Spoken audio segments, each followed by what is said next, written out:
잘 들리세요? 예, 잘 들립니다. 야, 그럼 시작해 보겠습니다. 음, 자, 뭐 질문 있으면 하시죠. 없어요? 좋아요. 여러분, 오늘은 이제 칭의 은혜, 저 48페이지 칭의 은혜 공부할 차례인데, 어저께 이제 우리 공부한 회개 은혜, 그거 하고, 그 다음 단계라고 예수리가 생각한 칭의 은혜하고 차이가 뭔지, 그 핵심을 조금 더 알 때까지 저도 꽤 시간이 많이 걸렸어요. 오늘 여러분도 같이 공부하시면서 발견해 보시기 바래요. 뭐가 어떻게 다른 건가? 칭의은혜, 회개은혜하고 칭의은혜하고 본질적인 차이가 있는데 그것이 파악이 안 되면, 캐치가 안 되면 기독교와 일반 종교를 비슷한 거다, 같은 거라고 생각하기 쉬워요. 또는 기독교와 다르지. 물론 기독교는 삼위일체 하나님 믿는 거고 예수 그리스도 참 하나님의 참 인간이신 예수 그리스도 믿는다는 건데 다르지. 어저께 제가 조금 언급했어요. 소위 예수 보살과 예수님이 어떻게 다른 건지, 보살과 예수님이 어떻게 다른 건지. 그게 뭐 비슷할 수도 있다라고 생각한다니까 어떤 교수님도. 참 희한할 정도야. 그걸 제가 형식적으로 비교해서 이건 전혀 다르다 얘기했어요. 근데 그 정도만 봐도 그건 논리적인 차이예요, 논리적인 차이. 예수님은 하나님의 아들이시다. 보살은 하나님의 아들이 아니다, 이거. 그런데 칭의 은혜를 그 웨슬리가 설명을 했는데 그 설명이 아주 굉장히 중요한 본질이 들어있어요. 칭의은혜에. 그것이 파악이 되면 회개은혜하고 이게 어떻게 다른 건지를 알게 돼요. 자, 회개은혜 단계, 어저께 제가 설명드린 회개은혜 단계만 보면 일반 종교와 비슷할 수 있어요. 불교도 그래요. 나 이제 세상 보는 눈이 달라졌습니다. 여러분 만다라 영화 보셨습니까? 만다라? 안성기 배우가 젊은 시절에 찍은 건데 그 마지막 장면, 그 음악도 참 묘하지만 자기를 버리고 딴 데로 시집가 버린 어머니를 용서하는 거예요. 제 기억에 공중전화에서 엄마한테 전화해가지고 엄마를 용서하겠다. 뭐 이러고서는 이제 그 앞으로 쭉 뚫린 길을 향해서 쭉 걸어가는 거예요. 그 정도만 해도 세상 보는 눈이 달라졌어요. 그럼 기독교에서 말하는 세상 보는 눈이 달라졌다, 그거하고 불교에서 말하는 그거하고 뭐가 다르냐? 응? 불교가 더 심오할 수가 있다. 뭐 또 이래요. 그 만다라에서도 나오던가. 목이 좁은 병에 뭐야, 두루미가 들어있어? 뭐가 들어있어? 새가 들어있어. 그것을 병을 깨지 않고 꺼내봐라, 이거야. 얼마나 심오해.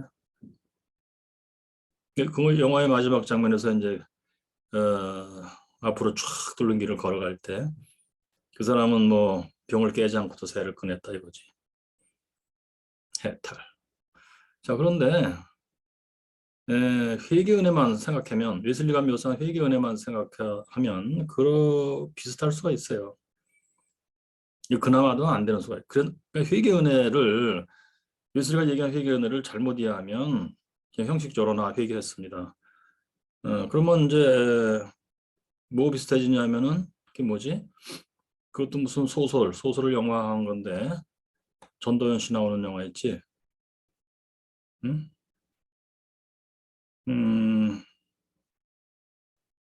미량 아닌가? 미량 맞아요. 예, 맞아요. 미량. 예. 아직 기억력이 좋으시군요. 미량 영화 맞아.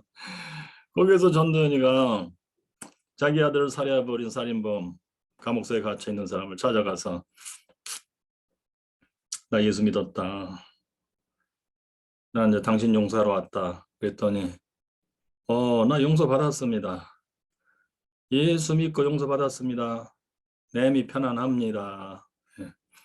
그래서 전도연이가 확 돌아갔고 그다음 어떤 김추자 노래를 불렀지. 거짓말이야, 거짓말이야, 이거.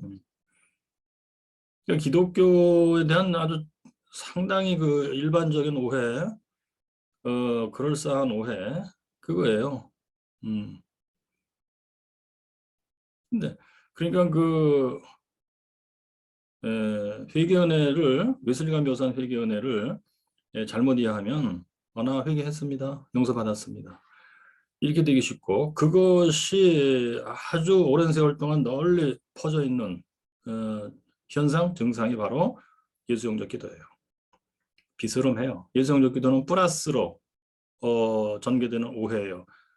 예수님을 영접했습니다. 이제 예수님이 내 인생의 가운데 중심에 있습니다. 이제 이런 식이고 그걸 마이너스식으로 표현하면 회개했습니다. 용서받았습니다. 마음이 편안합니다. 같은 거예요. 제가 볼 때. 밀양 영어와 예수 영접 기도는 사실은 같은 오해예요. 기독교에 대한 같은 오해입니다. 네. 그런데 웨슬리가 참 이것을 아주 참으로 뭐랄까 신기할 정도로 극복을 했어요. 그러니까 회개은혜를 웨슬리가 묘사한 거 보면 사람이 진짜 완전히 180도 달라지는 얘기예요. 나는 인생 보는 눈이 달라졌고, 응? 그 하나님이라는 존재를 얼마나 깊이 이해를 했으면은 하나님의 진노가 내 머리에 있다. 내가 얼굴을 들어서 하나님을 쳐다볼 수 없다. 예술가 묘사한 회개은혜 묘사가 이렇다니까. 완전 성자 다 됐어요, 여러분. 자, 그러니까 일반 종교도 이 정도로 갈 수가 없어. 유교를 지극히 뭐 성실하게 신봉하고 믿는 사람이라고 쳐봐. 그 정도가 갈 수 있을 것 같으세요? 힘들어요. 거의 안 돼. 근데 웨슬리가 묘사한 회개은혜 정도만 해도 근데 회개은혜는 구원받은 것도 아직 아니에요. 사실은. 응? 종의 믿음이다. 회개은혜 단계에서는 종의 믿음이다. 하나님을 두려움의 대상으로 하는 거다. 뭐 이 정도란 말이에요. 그런데 소리 들리세요? 네, 소리 들리고 있습니다. 네네. 그래요? 그래서 근데 화면만 잠깐 멈췄었습니다. 그렇지 왜 그렇지? 컴퓨터가 잘못이야? 카메라가 잘못이야? 자 아무튼 용서하겠습니다. 뭐가 잘못했던 용서하고 용납하겠습니다. 예, 예. 죄송해요. 그러면 웨슬리가 묘사한 회개은혜 읽어보면 야, 참 이 정도만 돼도 참 성자의 모습을 묘사했구나. 이렇게 되기 쉬워. 그다음에 거의 그리스도인 여러분, 거의 그리스도인 설교를 한번 읽어보세요. 그것도 구원받지 못한 인간을 묘사한 거예요, 사실. 그런데 심지어는 그 설교를 이제 어떤 그 박사 코스 학생과 읽던 중에 그 학생이 그래. 아, 교수님, 우리 교회 교인들이 이 정도만 돼도 좋겠습니다. 그러는데 내가 묻고 싶은 거예요. 그분이 그때 당시 이미 목사였는데 목사님은 어떠세요?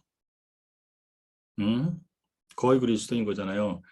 예, hidden honesty, 기독교 바깥의 도덕성, 그 정도만 돼도 참 뭐라고 그래? 오늘날 소위 사회에서 정의 찾고 또 인권 찾고 하는 사람들이 하는 얘기가 거기 다 들어 있어요. 남을 착취하지 말라. 예, 서로 상호 부조 도우라. 예, 그리고 참 신 앞에 창피한 얼굴 뜨거운 창피한 일을 하지 마라. 양심에 거리끼는 일을 하지 말라. 뭐 이런 내용으로 쫙 써 있어요. 자, 그다음에 거기에 더해서 이제 경건의 외양이 있다. 경건의 외양은 위선이라는 뜻이 아니에요.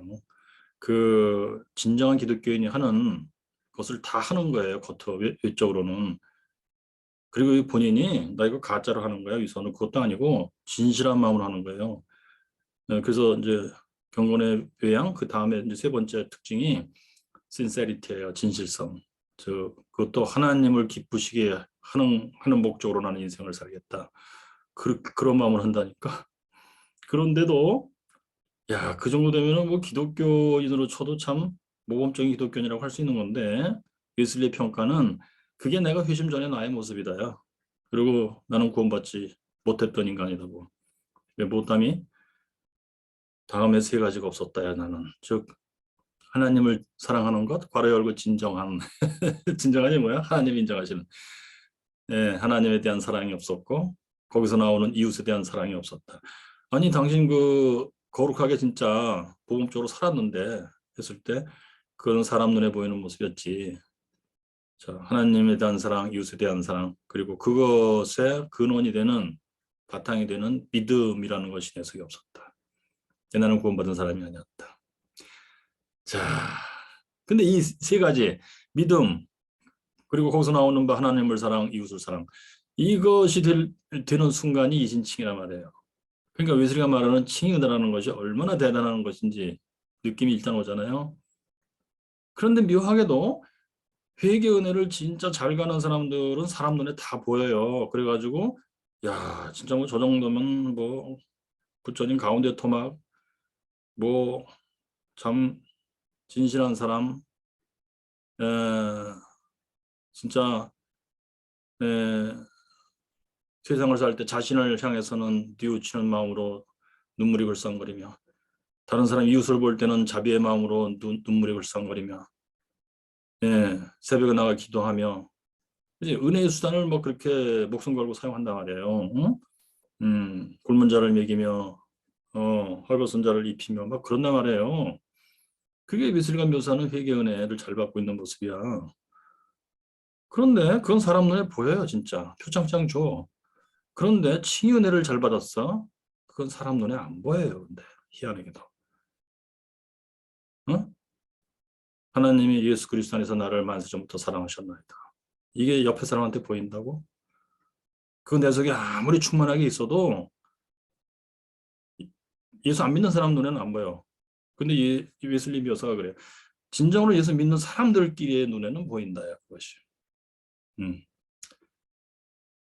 그 믿음에서 나오는 하나님을 사랑, 그리고 거기서 나오는 이웃을 사랑, 그것도 옆에 사람한테 안 보입니다. 근데 예수 믿고 거듭난 사람들끼리는 그 눈에는 보입니다, 그것이. 이런 식이에요. 그러니까 칭의라는 것이 어떻게 다른지 좀 느낌 오잖아요. 응? 회개 은혜와 칭의 은혜의 본질적인 차이가 뭐냐? 제 느낌에는 한마디로 지금 얘기했지만 칭의 은혜는 일반 종교에는 없는 거예요. 그리고서는 그것은 진짜 신비한 것이고 초월적인 것입니다. 갈수록 사람 눈에 안 보여요. 그래서 칭의 은혜를 받은 묘사가 이래. 하나님이 만세 전부터 나를 아시고 사랑하셨나이다. 만세 전부터 예수 그리스도가 나를 살리기 위해서 대신 죽기로 결정하고 마음 먹었나이다. 결심하셨나이다. 내가 무엇이고 한데 주님이 만세 전부터야. 이 차원이 달라요. 차원이 달라. 회개 은혜에서는 이런 얘기가 안 나와. 만세 전부터 나를 사랑하셨나이다. 그 사랑을 알고 성령께서 나한테 그걸 증언해 주셔. 칭의받은 걸. 이런 얘기는 일반 종교에서 나올 수도 없고 이건 사람 눈에도 안 보이고 예수 안 믿는 사람들은 물론 인정할 수 없고 예수 믿는 사람들이라도 이것을 진짜 리얼하게 체험한 사람이 아니라면 인정하기 힘든 거예요. 그게 칭의 은혜의 세계예요. 그래가지고서는 성령의 증언을 받고 하나님이 진짜로 날 사랑하신 나를 어느 정도로 알았길래 도대체 내가 인생에서 처음으로 이제 하나님을 내가 사랑하게 되었습니다. 이렇게 되는 거예요. 이게 칭의 은혜의 세계예요. 회개 은혜하고 차원이 다르잖아요. 어떻게 표현해야 돼? 초월적이고 신비로운 거예요. 그래서 웨슬리는 이 가슴 벅찬 체험을 표현하기를 한마디로 내 가슴이 이상하게 뜨뜻해지는 것을 나는 느꼈다. 이렇게 표현한 거예요. 그것이 웨슬리의 5월 24일 회심 체험의 제목이에요. I felt that my heart was strangely warmed. 이렇게밖에 표현할 수 없는 거예요. 이게 제목이에요. 그리고 이게 성령의 증거, 성령의 증언을 체험한 그 느낌, 내용의 이제 제목인데, 그것을 그 밑에 한 네 개의 문장 정도, 세 개의 문장, 네 개의 문장 정도로 표현한 것입니다. 그게 칭의 은혜의 세계예요. 자, 그러면 칭의 은혜 묘사한 걸 한번 보겠습니다. 여기 48페이지. 자, 칭의 은혜 1. 칭의 은혜를 받는 방법과 그 효과. 자, 회개 은혜에 잘 순응하는 사람에게 하나님은 기뻐하시는 때에 칭의 은혜를 주신다. 앞에 회개 은혜 묘사할 때 문장하고 같아요. 회개은혜 잘 순응해야 돼. 어떻게 하는 게 잘 순응하는 걸까요? 회개은혜는 이제 진짜 논리적으로 형식적으로만 묘사한다면은 웨슬리가 이제 그런 식으로 설교를 쓴 건데, 내 영혼이 전적으로 부패한 걸 내가 진정으로 깨닫고 있다. 둘째, 내 영혼이 전적으로 무능하다고 하는 것을, 따라서 나의 외적인 행동에 있어서 전적으로 무능하다. 하나님 뜻대로 살 수가 없다. 내 죄를 내가 갚을 수가 없다. 해결할 수가 없다. 전적 무능을 진정으로 나는 깨닫고 있다. 그래서 셋째, 나는 얼굴을 들어 하나님을 볼 수가 없다. 하나님의 진노가 내 머리 위에 임하였다. 그런데 이러한 나에게 하나님의 복음을 알게 하시는 바, 믿어라 그럼 내가 너를 구원하마.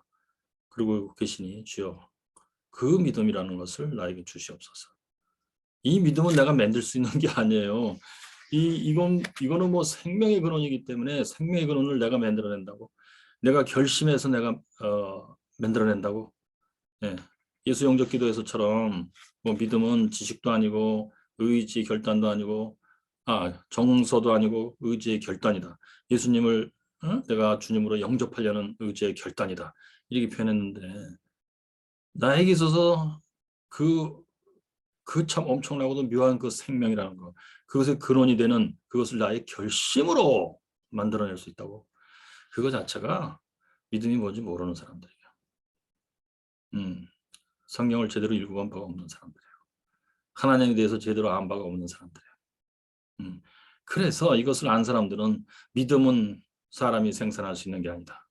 하나님만이 줄 수 있는 것이다. 이렇게 표현한 거란 말이야. 자, 그런데 그러니까 회개 은혜 때 알 걸 다 알잖아요. 이 믿음은 내가 만들 수 있는 게 아니에요. 하나님이 주신 데으니 하나님이 주시옵소서. 이렇게 이제 진행이 된다고 이제 묘사돼 있잖아요. 회개은혜. 근데 이제 이 회개은혜에 잘 순응하는 사람에게 하나님이 칭의를 주시는데, 잘 순응한다 할 때 지금 제가 묘사한 건 논리적으로 묘사한 거예요. 문단 분석식으로 얘기한 거예요. 근데 이제 이거는 그러니까 분석적 방법으로 우리가 읽어낼 수 있어요. 근데 해석학적인 방법으로 접근을 또 해야 돼. 뭐냐, 거기에 느낌, 정서가 뭔지를 파악해야 돼요. 쉽게 얘기하면 이겁니다. 내가 하나님 앞에 나가 기도할 때 눈물이 마르지 않나이다.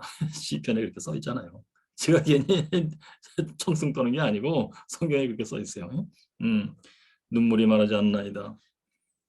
내 자신을 쳐다봐도 참 눈물이 흐르며, 하나님을 쳐다볼 때 참 얼굴을 들 수가 없으며, 이웃 사람을 쳐다볼 때 내가 왜 저 사람들을 모르고 살았나, 나만 살려고 참 질주해오니 어리석은 것을 생각할 때 눈물이 흐르나이다.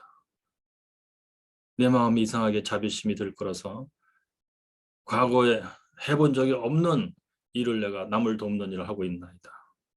내가 죽을 날이 가까워왔는지 내가 왜 이러는지 모르겠습니다. 이런 식으로 표현되는 거예요. 회개라는 게. 그럼 이제 사람들은 착각해요. 내가 지금 몇 번 말씀드리지만 이 정도 되면 저 사람 예수 믿고 뭐 구원받은 거야, 칭의받은 거야, 거듭난 거야 막 그러는데, 그게 아닙니다, 여러분. 잘 보셔야 돼요. 자, 그것이 제가 지금 묘사한 게 그게 회개 은혜에 잘 순응하는 거예요. 자, 그렇게 이제 하고 나갈 때 하나님은 기뻐하시는 때, 기뻐하시는 때는 어저께 말씀드린 대로 하나님이 정하신 대로예요. 만세전에 정하신 대로.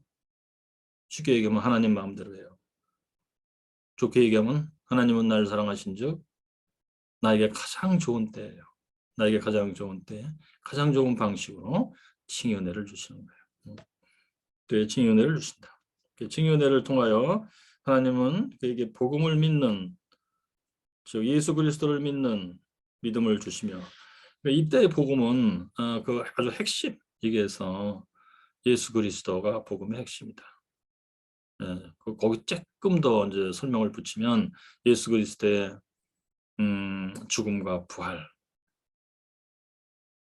그것을 믿을 때, 거기에 조금 더 붙이면 예수 그리스도의 성육신과 하나님께 순종하고 사신 것과 십자가와 부활과 승천, 그리고 하나님 우편에 계시며 성령을 보내주시고 마지막에 심판하러 오실 때에 나를 자라이도다 충성변종아 내가 너를 안다 하고 나를 영생으로 데리고 가실 그 주님, 이것이 이제 복음의 핵심이야. 이렇게 되는 거예요. 그 복음을 믿는 믿음을 주시며 예, 했을 때 이 믿음을 이제 여기서 마음의 결단, 뭐 내가 영접, 받아들임, 이해했음 이런 거하고 전혀 상관이 없고 웨슬리가 데피니션 내리기를 바로 이 그 복음을 하나님이 나의 영혼의 이해력, 지 부분에 빛을 비추어 자명하게 알게 하시고 디바인 에비던스 더 이상 증거가 필요 없어 이제 자명 에비던스 그 자체가 증거야. 그러니까 이제 에비던스는 이제 수학적 얘기하면잖아요. 직선이라는 게 뭐야? 데피니션을 어떻게 내리지? 그랬을 때 두 점 사이의 가장 짧은 거리예요. 두 점 사이의 가장 짧은 거리 이 직선이야. 그 입증해봐. 그게 왜 직선인지 입증할 수 없어요. 그러나 자명해 그냥 그 자체가 증거야. 네, 이 에비던스. 그러니까 하나님이 이 복음, 예수 그리스도의 그 복음, 예수님의 성육신과 아버지께 순종하고 사신 것과 십자가에 달려 죽으신 것과 부활하시고 승천하여 하나님 우편에 계시며 우리에게 약속대로 성령을 주신 것과 마지막 때에 이제 우리를 데리러 재림하고 오셔서 심판하시리라. 이거 요거를 예배 드릴 때 모인 사람들이 다 같이 한 입으로 암송하여 외우면서 기도를 드릴 수 있게 만드는 것 신앙 고백. 그게 사도신조예요. 자, 그 믿음을 그것을 이제 알고 신뢰하고 뭐 거기에 내가 목숨을 걸고 이제 이렇게 되게 만드시는 건데 그래서 하나님이 디바인 에비던스 그것을 아주 자명하게 알게 하시는 거예요. 더 이상 증거가 필요 없어. 이제 내가 알았나이다. 그리고 그래서 컨빅션 내가 확신을 하게 되는 거야. 이 사실에 대해서. 내 영혼에 변화가 생겼어요. 그게 믿음이에요. 지 부분에 생긴 믿음. 을 주시는 거야 하나님. 그래서 그 믿음을 통하여 그의 죄책을 용서하시고 이신칭이에요. 이신칭이 하나님이 자녀로 나를 받아주시며 용납. 그러니까 이제 칭이라는 단어에 칭이라는 단어 자체는 뭐 의롭다고 부르시다 그 뜻이에요. 부를 칭자예요. 한자 부를 칭자. 왜 의롭다. 그래서 의롭다는 것은 아주 간단히 말하면 하나님에 대한 일치예요. 하나님의 요구 명령에 일치했음. 너는 의롭다라고 하나님이 나를 부른다. 조금 더 사법적으로 표현하면 선언한다. 이신 믿음을 가지고 믿음 때문에 믿음을 통해서 뭐 이런 식. 예. 그러면 이 사실 칭의에 그럼 칭의는 두 가지로 구성되어 있다 이렇게 봐야 되는 건데 용서와 용납으로 구성되어 있어요. 용서는 뭐야? 마이너스예요. 죄책을 제거해 주는 거예요. 죄책을 용서하는 거예요. 없다고 선언해 주는 거예요. 이제 너에게는 죄책이 없다. 선언. 그다음에 플러스 부분은 뭐냐면 용납인데 이제 너와 나는 화해했고 내가 너를 그러면 자녀로 삼았다. 선언해 주는 거예요. 용납. 예. 그러니까 지금 여기 죄책을 용서하시고 이신칭의 요거는 아주 정확하지는 않아요. 그러니까 믿음을 통하여 이신칭의를 해 주심으로 이렇게 해야 돼. 이신칭의를 해 주심으로 죄책이 용서되고 하나님의 자녀로 받아들여지는 거다. 용납이다. 이렇게 표현해야 더 정확해요. 그리고 이 사실을 성령 하나님이 직접 나의 영혼에 알려주시는 거야. 그 순간에. 이게 성령의 증언이에요. 그러니까 칭의 은혜에 성령의 증언이라는 것이 따라붙어 있다. 이것이 굉장히 중요해요. 이것을 저도 뒤늦게 알았어요. 그러니까 웨슬리의 칭의론을 설명해 줄 때 성령의 증언에 대해서 자세히 설명하는 경우가 드물어요. 참 이거 신기해. 왜 그런가.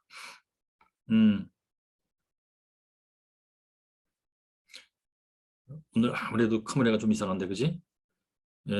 줌에 뭔가 이상이 있는 것 같아 그지? 좋아요. 조금 끊긴 듯한. 그렇지. 예. 약간 뭐 그런 게 있지? 어제는 안 그랬었는데 오늘. 맞아요. 예. 오늘은 내가 카메라를 더 뒤로 밀어놨어요. 스피커를 좀 옆으로 빼고 뒤로 밀어놨어요. 조금 낮았는데 오늘 강의 마치고 한번 테스트 한번 다시. 그렇지. 예. 근데 화면이 뭔가 좀 이렇게 이상하네. 자, 아무튼 그런데 그거 중요한 거 아니에요. 진리가 중요한 거예요. 자, 그래서 성령 하나님이 직접 나의 영혼에 알려주시는 거예요, 이 사실을. 그래서 이제 witness of the Holy Spirit, witness 뭐 증거다, 증언이다. 뭐 개역 성경에는 증거라고 번역했어요. 마르티레일 거야 아마. 그런데 여기서의 느낌은 목격자 증언이라는 기분이에요.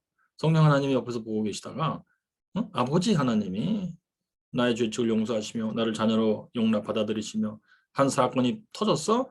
그때 성령 하나님이 그걸 목격하고 계시다가 나한테 그 순간 와서 직접 나한테 알려주시는 거예요. 증언 알려주시는 거예요. 그래서 내가 그걸 알게 되는 거예요. 여기 아주 중요한 사실이 들어있는데 아버지 하나님이 칭의하는 거예요. 왜? 아버지 하나님이 나를 정죄했었기 때문에요. 그래서 그 당사자가 정죄해서 이제 죄책이 생긴 거, 그 죄책을 용서하시고 정죄를 무효화하는 거야, 소위. 근데 그건 좀 안 좋더라고. 무효화는 아니고 웨슬리가 캔슬이라는 용어하고 파르돈이라고 하는 용어로 구별해서 쓴다고 생각이 돼요. 그러니까 캔슬을 어디다 쓰냐면 아담이라고 하는 그 개체로서의 인간이 범죄했어. 그럼 하나님의 정죄와 죄책에 따라 붙겠지. 그리고 그 후에 태어나는 모든 아담의 후손들이야. 인류는 당연히 그 정죄와 죄책이 묻어서 태어나는 거예요. 아담이 받은 정죄와 죄책이 그 후손에게도 그대로 붙어서 나오는 거예요, 인간들이. 그랬을 때 웨슬리 생각, 하나님이 그들의 그 후손에게 따라붙은 죄책을 캔슬하신다. 그렇게 표현했어요. 그래서 취소하신다. 거긴 용서가 아니더라고. 취소예요. 그러니까 죄책을 뭐 자동적으로 붙어서 나가는 게 아니고 그것도 하나님의 의도라는 거야. 하나님이 붙인 거예요. 붙여가지고 자동으로 막 붙어 나가게 이제 뭐 그렇게 돼 있나 봐, 시스템이. 그런데 이제 하나님 딱 보시고 그거는 뭐 공의롭지 못하다.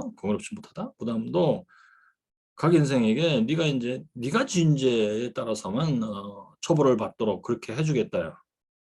이제 구약 성경에 또 나오잖아요. 각자 지은 죄에 대해서만 책임을 져라 이거. 아마 그거 같은데. 그래서 하나님이 캔슬해 주는 거예요. 여기서는 용서가 아니더라고. 캔슬이야 그냥. 그러니까 네 자신이 죄를 졌고 그것 때문에 내가 진노했고 정죄했고 거기다 죄책을 붙였다. 이런 게 아닌 거야. 그런데 뭔가 하나님의 그 시스템에 있어서는 좌우지간 죄책을 붙여놓은 거야. 그걸 취소한 거예요. 캔슬. 그런데 이제 예수 믿고 죄산 받는다 할 때는 각자들이 자범죄를 져가지고 붙은 죄책들이에요. 그래서 용서예요. 이때는. 파르돈, 용서. 예. 웨슬리가 구티어 신경 써서 그렇게 구별한 데에는 뭔가 의미가 있는 것 같더라고요. 그래서 이신칭이 할 때 용서라고 하는 그 개념을 더욱 뭔가 돋보이게 하는 작업이었다. 네. 자, 그러면 이제 용서할 때 용서하시는 아버지 입장에서도 내가 너를 불쌍히 여긴다. 이런 느낌이 들어가 있고 그 다음에 용서를 받는 당사자 입장에서도 하나님의 사랑과 자비를 느끼며 이제 하나님의 사랑을 느끼는 어떤 계획이 통로가 된다. 이런 느낌이 붙어 있어요. 용서라는 개념에. 거기다 더하여 용납. 너는 이제로부터 나의 자녀다. 너는 내 것이다. 하는 이런 하나님의 이제 선언인데 용납이에요.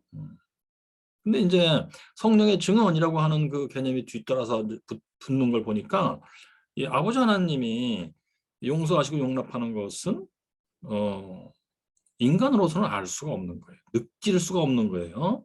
그 순간을 포착하고 내가 인지하고 느끼고 할 수 있는 것보가 아니에요. 아버지 하나님의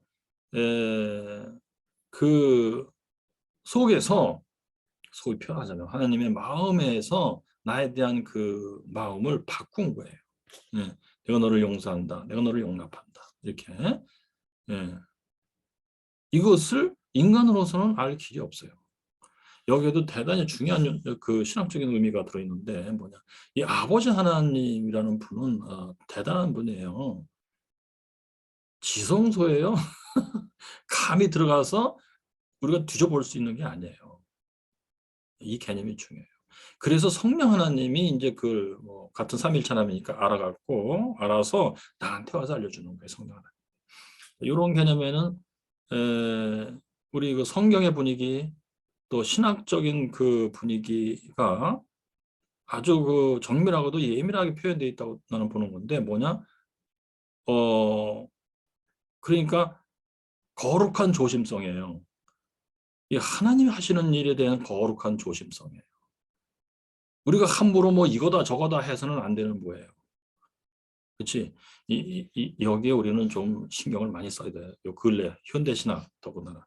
그래가지고 뭐 심지어 어저께도 말씀드렸습니다만 성경에 뭐 바울이 로마서 1장에 남자끼리 잔다 여자끼리 잔다 이 문제를 그 하나님이 계시해 주신 내용이다 이래가면서 쓴 건데 이거를 뭐 동성애하는 동역자가 옆에 있었으면 그렇게 안 썼을 거다. 이런 식으로 하나님의 말씀을 아주 우습게 여기고 응? 뭐 참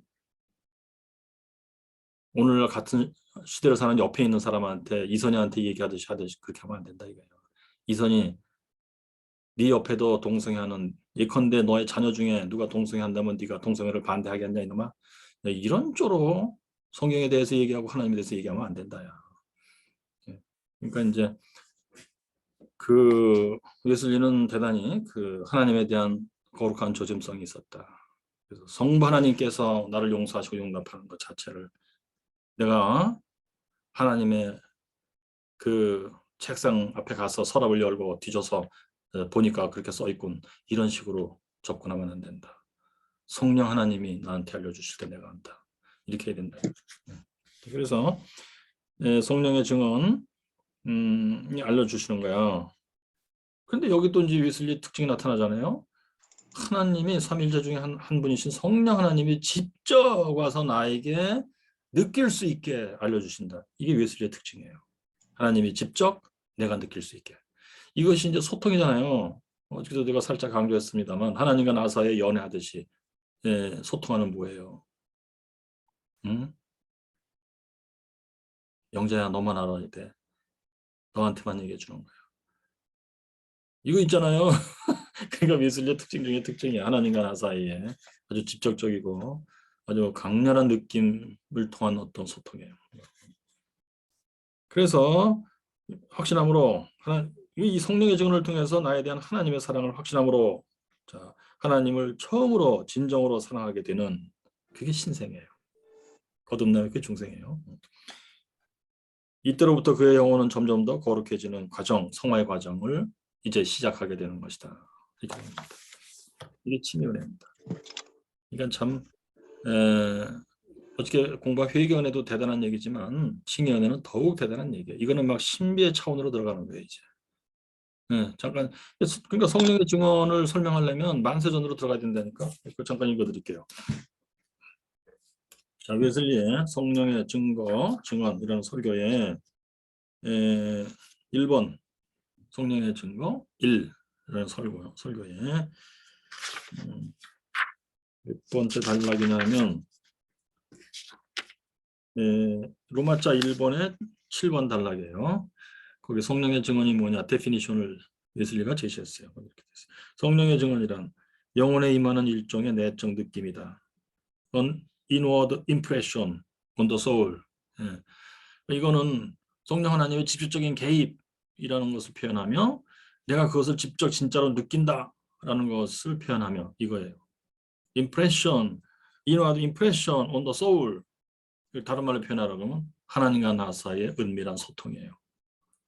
하나님과 나 사이의 소통을 웨슬리는 이렇게 표현한 거예요. 이 개념을 찾는 게 대단하지 않아요? 그냥 정통신학만 해도 우리가 알아야 될 진리를 뭐 책 한 권에 또는 뭐 웨스터민스터 신앙고백처럼 쫙 정리하는 거야. 진짜 기가 막히게 정리했어. 그것을 가르쳐주고 참 배우고 외우고 마음속에 암송하고 되뇌며 하는 것도 대단한 일이겠지. 근데 그것은 유교 분위기가 좀 나요. 하나님을 생각하면서 그렇게 해. 근데 하나님이 직접 나한테 와서 나랑 연애하듯이 속삭이시며 소통한다. 그런 기분은 없어. 근데 웨슬리는 그걸 썼단 말이에요. 이 한 단어로. An inward impression on the soul. 예, 영혼에 찍히는 내적 인상과 같은 것이다. 예, 그래서 이것을 가지고 이제 이 인상, 임프레션을 가지고 하나님의 영이 성령이 자 증언해 주시는 내용이 근데 내가 하나님의 자녀라는 것을 알게 하시는 것이다. 로마서 8장 16절이에요. 성령이 나의 영과 더불어 내가 하나님의 자녀라고 증거하신다. 이거 자녀라는 것을 그 뜻은 뭐야? 자녀라는 뜻이 뭐야? 예수 그리스도가 나를 사랑하여 왔다는 것이야. 그리고 그 자신을 나를 위해서 내어 주었다는 거야. 그리고 나의 모든 죄들이 지워졌다는 거야. 내가 바로 내가 하나님에게 화해되었다는 거야. 그래서 그것을 나의 영에게 직접적으로 증언해 주는 거야. 직접적으로 증언해 주는 거야. 근데 여기에 예수 그리스도가 나를 사랑하여 왔다. 언제부터? 뭐 어저께부터. 회개의 단계 있을 때부터? 아니에요. 삼위일체 하나님은 영원하신 존재이니 예수 그리스도도 성자로 하나님으로서 영원하신 존재이니 여기 이제 십자가에 달리셨다. 이것만 해도 그래요. 십자가에 달리셨다 할 때 이제 교리적으로는 이렇게 얘기하잖아요. 삼위일체 하나님이 만세 전에 회의를 하시는 거야. 카운슬. 어? 그래서 인류를 구원하기 위하여 성자 예수 네가 대신 십자가에서 죽으리라 죽기로 하자. 예, 그렇게 해서 결의를 하셨다. 이게 결의. 예. 특별히 이제 칼빈의 용어인데 이게 그러니 이게 이제 만세 전부터 인류를 위해서 죄인인 인류를 위해서 대신 죽기로 이렇게만 해도 유교 냄새가 나죠. 그런데 웨슬리는 특별히 나를 아시고 나를 사랑하시고 나를 대신해서 죽으시기로 그렇게 마음에 결정하셨다. 이것을 성령 하나님이 나에게 증언하실 때 알게 하신다. 이거예요. 이게 이제 웨슬리의 대단한 독특한 분위기입니다. 그러니 이 정도만 해도 차원이 달라지잖아요, 벌써.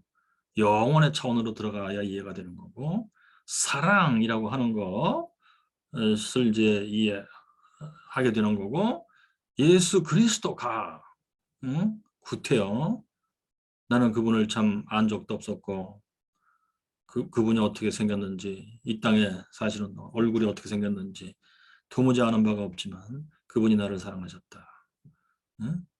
이런 것을 알게 되는 그러니까 예수 안 믿는 사람들이 들을 때는 참 이해가 안 되는 말도 안 되는 그런 식이에요.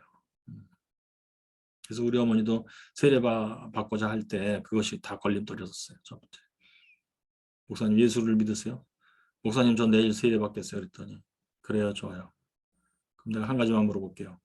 예수가 믿어지세요? 그럴 때 솔직히 안 믿어져요. 나는 예수님 본 적도 없고 예수님이 나를 아시긴 했을까? 유대인이라는데 2000년 전에. 그랬더니 목사님이 그게 안 믿어지면 세례를 줄 수가 없다. 옛날엔 그랬어요.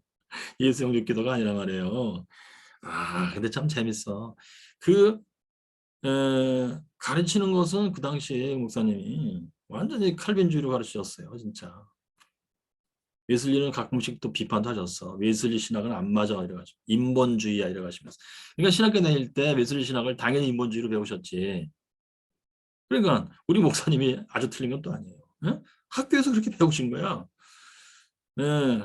그런데 실제로 목회를 하실 때는 웨슬리의 가르침대로 하신 거 보니까 즉 교인들이 오면 무조건 뭐 예수 영접합시다. 뭐 세례 받으세요. 당신은 택자입니다. 이런 식으로 안 한 거예요. 그러니까 소위 학습교인 학습 기간을 둔 건데 그게 다른 말로는 회개 은혜 단계예요. 우리 어머니는 그것을 거의 1년이나 거쳐간 거예요.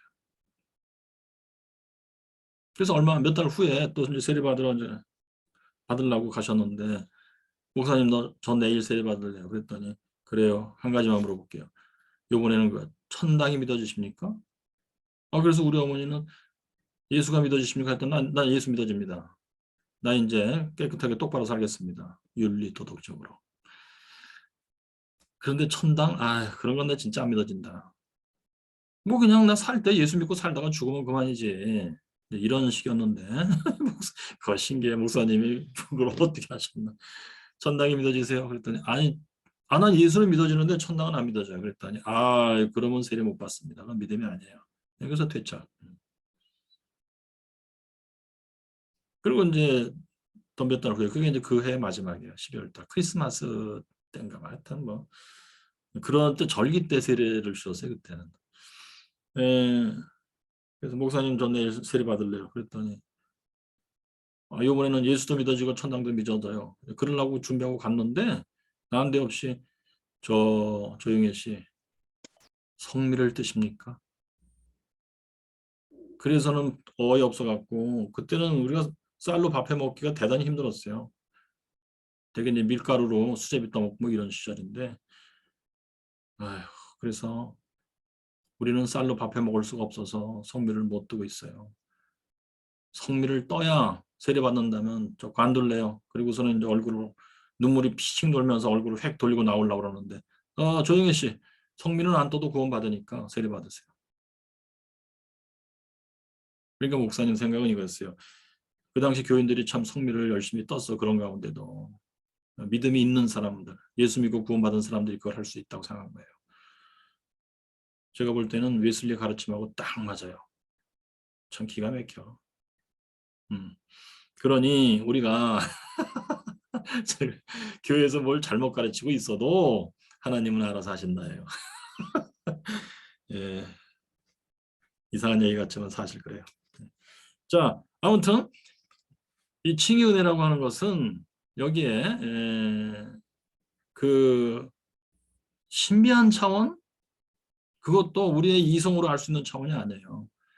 하나님이 직접 알게 해주시고 그래서 영혼의 지 부분에 빛이 비춰서 그것을 알게 하시고 그것이 정서로 넘어가서 정서를 바꿔버려요. 그 정서를 바꾼 현상을 예수가 묘사한 걸 잠깐 읽어드릴게요. 이제 역시 이제 이것이 성령의 증거 2에 이제 나오는 건데 문단번호 로마자 2의 4번 성령의 증언은 다음과 같은 것이다.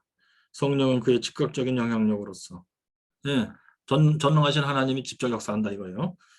그리고 설명할 수 없지만 강력한 활동으로서 영혼의 역사하여 설명할 수 없지만 강력한 활동으로서 자, 그러니까 칭의 은혜에서부터는 그 묘사의 분위기가 완전히 달라지잖아요. 완전히 하나님의 전지전능하신 하나님이 직접 역사하시고 뭐 참 말로 표현할 수 없는 본인 자신도 설명할 수 없는 그 신비스러운 어떤 영향력과 힘으로서 뭔가 사건이 터지고 일이 일어나고 막 이러는 거예요. 응? 설명할 수 없는 강력한 활동으로서 영혼의 역사요. 태풍과 경랑이 가라앉고 태풍과 경랑이 회개 은혜 때에 느꼈던 그런 어떤 느낌이에요. 즉 웨슬리 용어로 한다면은 신령한 좌절과 절망이에요. 내 인생을 나는 하나님을 모르고 살아왔습니다. 이제는 알았나이다. 죄인인 나에게 하나님의 진노가 위에 걸려있나이다. 하나님이 나를 부르신 건 내가 참 알겠습니다만 아직도 나는 믿음으로 죄사함받고 거듭난 존재가 아니에요. 하나님의 진노를 피할 수가 없나이다. 이런 기분이에요. 그게 태풍과 경랑이에요. 근데 여러분 웨슬리의 이 설명을 이해하실 때 이렇게 이제 여기까지만 이해하시고 끝나버리면은 아주 빈약하게 돼버립니다. 그 하나님의 앞에서 내 얼굴을 들 수 없습니다. 자, 이것을 이제 우리 인간의 삶에 있어서 옆으로 퍼뜨리면서 이해를 하셔야 돼요. 나는 하나님의 얼굴을 들어 하나님을 쳐다볼 수가 없어요. 진노하시는 하나님을 두려워합니다. 내가. 했을 때는 뭐냐? 나는 우리 집사람한테 나는 못된 인간입니다. 그런데 난 그걸 모르고 살았습니다. 나는 참으로 잘난 인간인 줄 알았습니다. 이렇게 되는 거예요. 그리고 나는 자녀들에게 진짜로 참 못된 아빠입니다. 나는 부모님에 대해서도 얼굴을 들 수가 없는 인간으로 살아왔습니다. 이렇게 옆으로 버티셔야 돼요. 이것을 한마디로 쫙 압축을 하면 예, 거룩한 절망과 좌절이에요. 하나님 앞에서요. 전적 무능이에요. 이게 신학적인 용어잖아요. 전적 무능, 뭐 전적 부패. 근데 이것을 이제 그렇게만 해버리면 아주 빈약해져 버려요. 이거를 이제 옆으로 퍼뜨리고 인생을 이해하는 데 다 적용해서 이렇게 해석을 좀 하셔야 돼요. 자, 근데 그런 태풍과 경랑에 잠들었어. 자, 그렇게 이해하셔야 그러면 어떻게 이제 연결되겠어요, 이게? 논리적인 머리를 또 쓰셔야 돼요. 태풍과 경랑에 잠들었으면 어떻게 될 것 같아요? 그 다음에 더군다나 이제 표현이 기분 좋은 고요가 있다 이제 내 영혼에. 그리고 가슴은 예수의 팔에 안식하는 것 같다. 죄인이 하나님과 화해되었다. 아, 이 용어들이 왜 이렇게 흘러나가는지 저도 오랫동안 몰랐는데 제가 조금 알게 된 거 설명드리려고 해요. 네, 죄인이 하나님과 화해되었다. 그의 모든 죄가 용서하심을 받고 그의 죄들이 덮어주심을 받아서 의심한 적 없이 만족하게 된 상태가 되었다. 이것이 성령의 증언이다. 이렇게 났어요. 그러니까 성령의 증언을 받았을 때 이런 현상이 있다. 이렇게 안 돼 있어, 표현이. 이것이 성령의 증언이다. 성령의 증언을 알 수 있는 것은 이걸 통해서 알 수가 있다. 내가 성령의 증언을 받았나? 뭘 가지고 알 수 있지? 이걸 가지고 알 수 있다. 그러면서 바로 이어쓴 게 뭐냐? 성령의 증언은 외적 하나님의 외적 음성도 아니고 내적 음성도 아니고 성경의 한 구절 또는 여러 구절을 가슴 안에 생각나게 하는 방식으로 이 발생하는 그런 것도 아니다. 성령 하나님이 직접 와서 내 영혼과 직접 소통하는 거다. 그때 나의 느낌이 이런 거다. 영혼의 느낌이. 이건 그냥 필링 정도도 아니에요. 참 희한한 건데. 예. 자, 여러분 그러면 태풍이 잠들었다. 기분 좋은 고요가 있다면 어떻게 되겠어요? 그다음에 웨슬리의 이제 다른 설교, 신생의 표징들이라는 설교에 거듭난 사람의 믿음을 설명할 때, serenity of soul이라는 단어가 나와요. 영혼의 고요함, serenity. 파도가 잠든 고요한 바다. 그건 뭐냐 뜻이? 이제는 내가 확실히 알았어요. 하나님이 나를 사랑한다는 걸. 그래서 지금까지 내 인생을 살아오면서 얼마나 힘들었어 다들. 그게 태풍의 경랑이에요. 그것이 이제 회개 은혜에서는 자 인생을 이제 힘들게 산다 태풍과 경랑이다 했을 때 이 회개 은혜 받기 전에는 인생 거지 같다예요. 인생 참 힘들다예요. 그런데 나는 살아보려고 노력하는데 왜 이렇게 호흡이 안 맞냐. 오늘 아침에도 그랬다 진짜. 가정에서 그렇고 직장에서 그렇고 야, 다 불질러 버리고 싶다. 아 그래도 살아야지 어떡하냐. 오늘 자 막걸리 한 잔 먹고 다 풀어버리고 새로운 힘을 얻어야겠다. 뭐 이런 식으로 하잖아요. 좋아. 예. 그런데 이제 회개 은혜를 받으면 내가 못나서 그렇다는 거야. 내가 죄를 져서 그렇다는 거야. 그런데 이제 칭의 은혜를 받으면 지금까지 살아왔던 그런 힘들었던 인생들이 알고 보니까 하나님의 사랑의 표현이었다요. 하나님이 나를 사랑해 주신 증거들이에요. 하나님이 나한테 너무도 좋게 해주신 거예요. 가장 좋게 해주신 거예요. 나에게 최고의 부모를 주셨던 거예요. 나에게 최고의 아내를 주셨던 거예요. 나에게 딱 맞는 전지전능하신 하나님 나에게 딱 맞는 아내를 주셨던 거예요. 이제는 내가 그걸 알았나이다. 그거예요.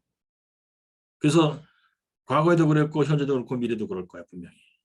그래서 내 인생에서 일어나는 모든 일들이 이걸 더 펼치면 이 세상에서 일어나는 이 온 우주에서 일어나는 모든 일들이 전지전능하신 하나님 사랑으로 충만하신 하나님이 계획하시고 행하시는 1mm락도 다 예외 없이 the best인 것을 내가 알았습니다.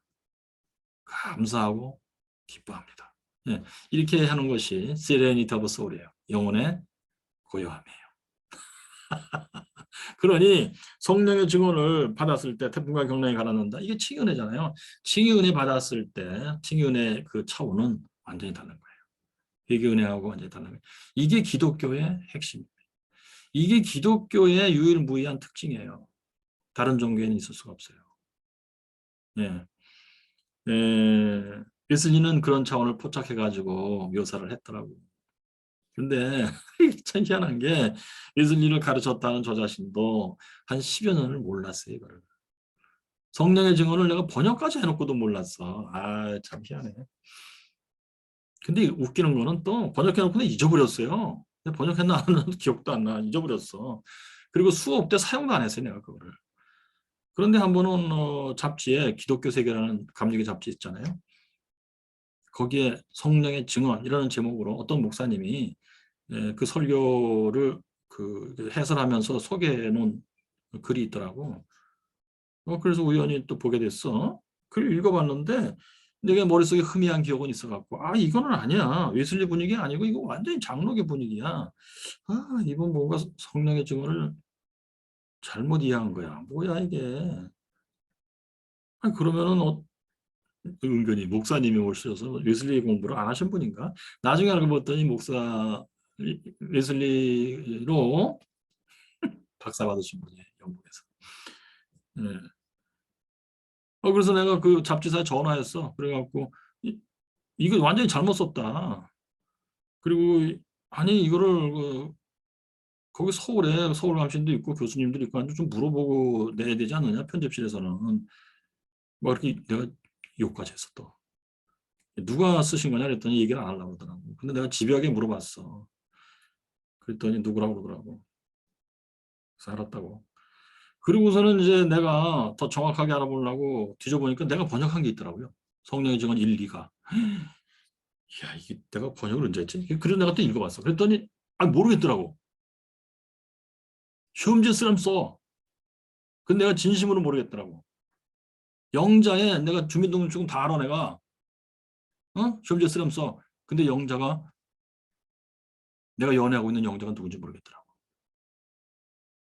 응? 네. 그래서 내가 20번을 읽었어요. 각각 40분 읽은 거야, 내가. 그랬더니 조금 알겠더라고요.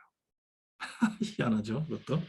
근데 이것을 웨슬리는 터득을 해갖고 썼는데, 이 터득이 뭐냐, 이 사람 공부를 많이 해서 한 게 아니고, 5월 24일 회심의 체험에 이게 이미 나타나요. 내 마음이 이상하게 뜨뜻해졌다. 그게 성령의 증언을 받은 사람의 그 느낌을, 그 사건을 표현하는 단어예요. 문장이. 그러면서 I felt that I did trust in Christ for salvation. Only in Christ. 예, 구원을 위해서 나는 오로지 그리스도를 신뢰하고 있다라고 나는 느꼈다. 그리고 assurance was given me. 확신이 나에게 주어졌다. 뭐요? 죄와 사망의 율법에서 나를 건져내었다. 내가 건짐을 받았다라는 확신이 주어졌다. 예. 이것이 이제 첫째. 그러니까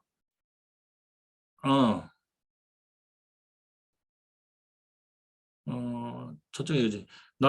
바로 나의 그 죄가 다 용서되었다라는 확신이 들어왔다. 이거 하고, 그러니까 용서예요, 용서. 그 다음에 죄와 죽음의 율법에서 내가 건짐을 받았다. 이게 용납이에요. 이게 요한일서 3장 9절인데 하나님부터 난 자는 죄를 짓지 않는다. 그거 같은 의미 내 문장인데, 그러니까 용서와 용납이 표현되어 있어요, 거기. 그러니까 나는 예수를 믿음으로 I did trust in Christ. 예수를 믿는 믿음이 내게 들어왔다. 믿음이 들어왔다는 그 확신. 그것 때문에 내 죄책을 용서받았다는 확신. 그것 때문에 이제 내가 새로운 거듭났다. 그래서 하나님께 난 자라서 죄를 짓지 않는 인간이 된 것이다. 확신. 예. 이것을 성령님이 와서 나한테 알려줬다. 이걸 내가 감지했다. 예. 그래서 I felt that my heart was strangely warmed strangely.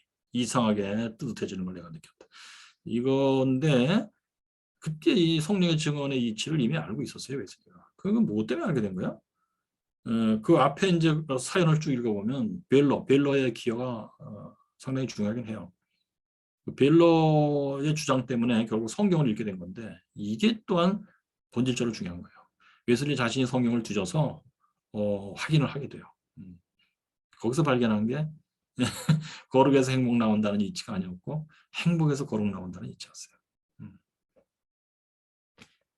용서 용납받은 자의 행복에서 거룩 진정으로 하나님을 사랑하는 새로운 인간이 되는 것이다. 자, 이런 차원을 웨슬리는 칭의 은혜에 담은 겁니다. 그래서 웨슬리가 칭의를 설명하는 설교를 쭉 쓸 때 이제 겉으로만 읽으면 논리적인 얘기가 쭉 써 있어요. 용서와 용납이라는 얘기가 써 있어요. 나는 거듭났다, 이제 죄를 짓지 않는다.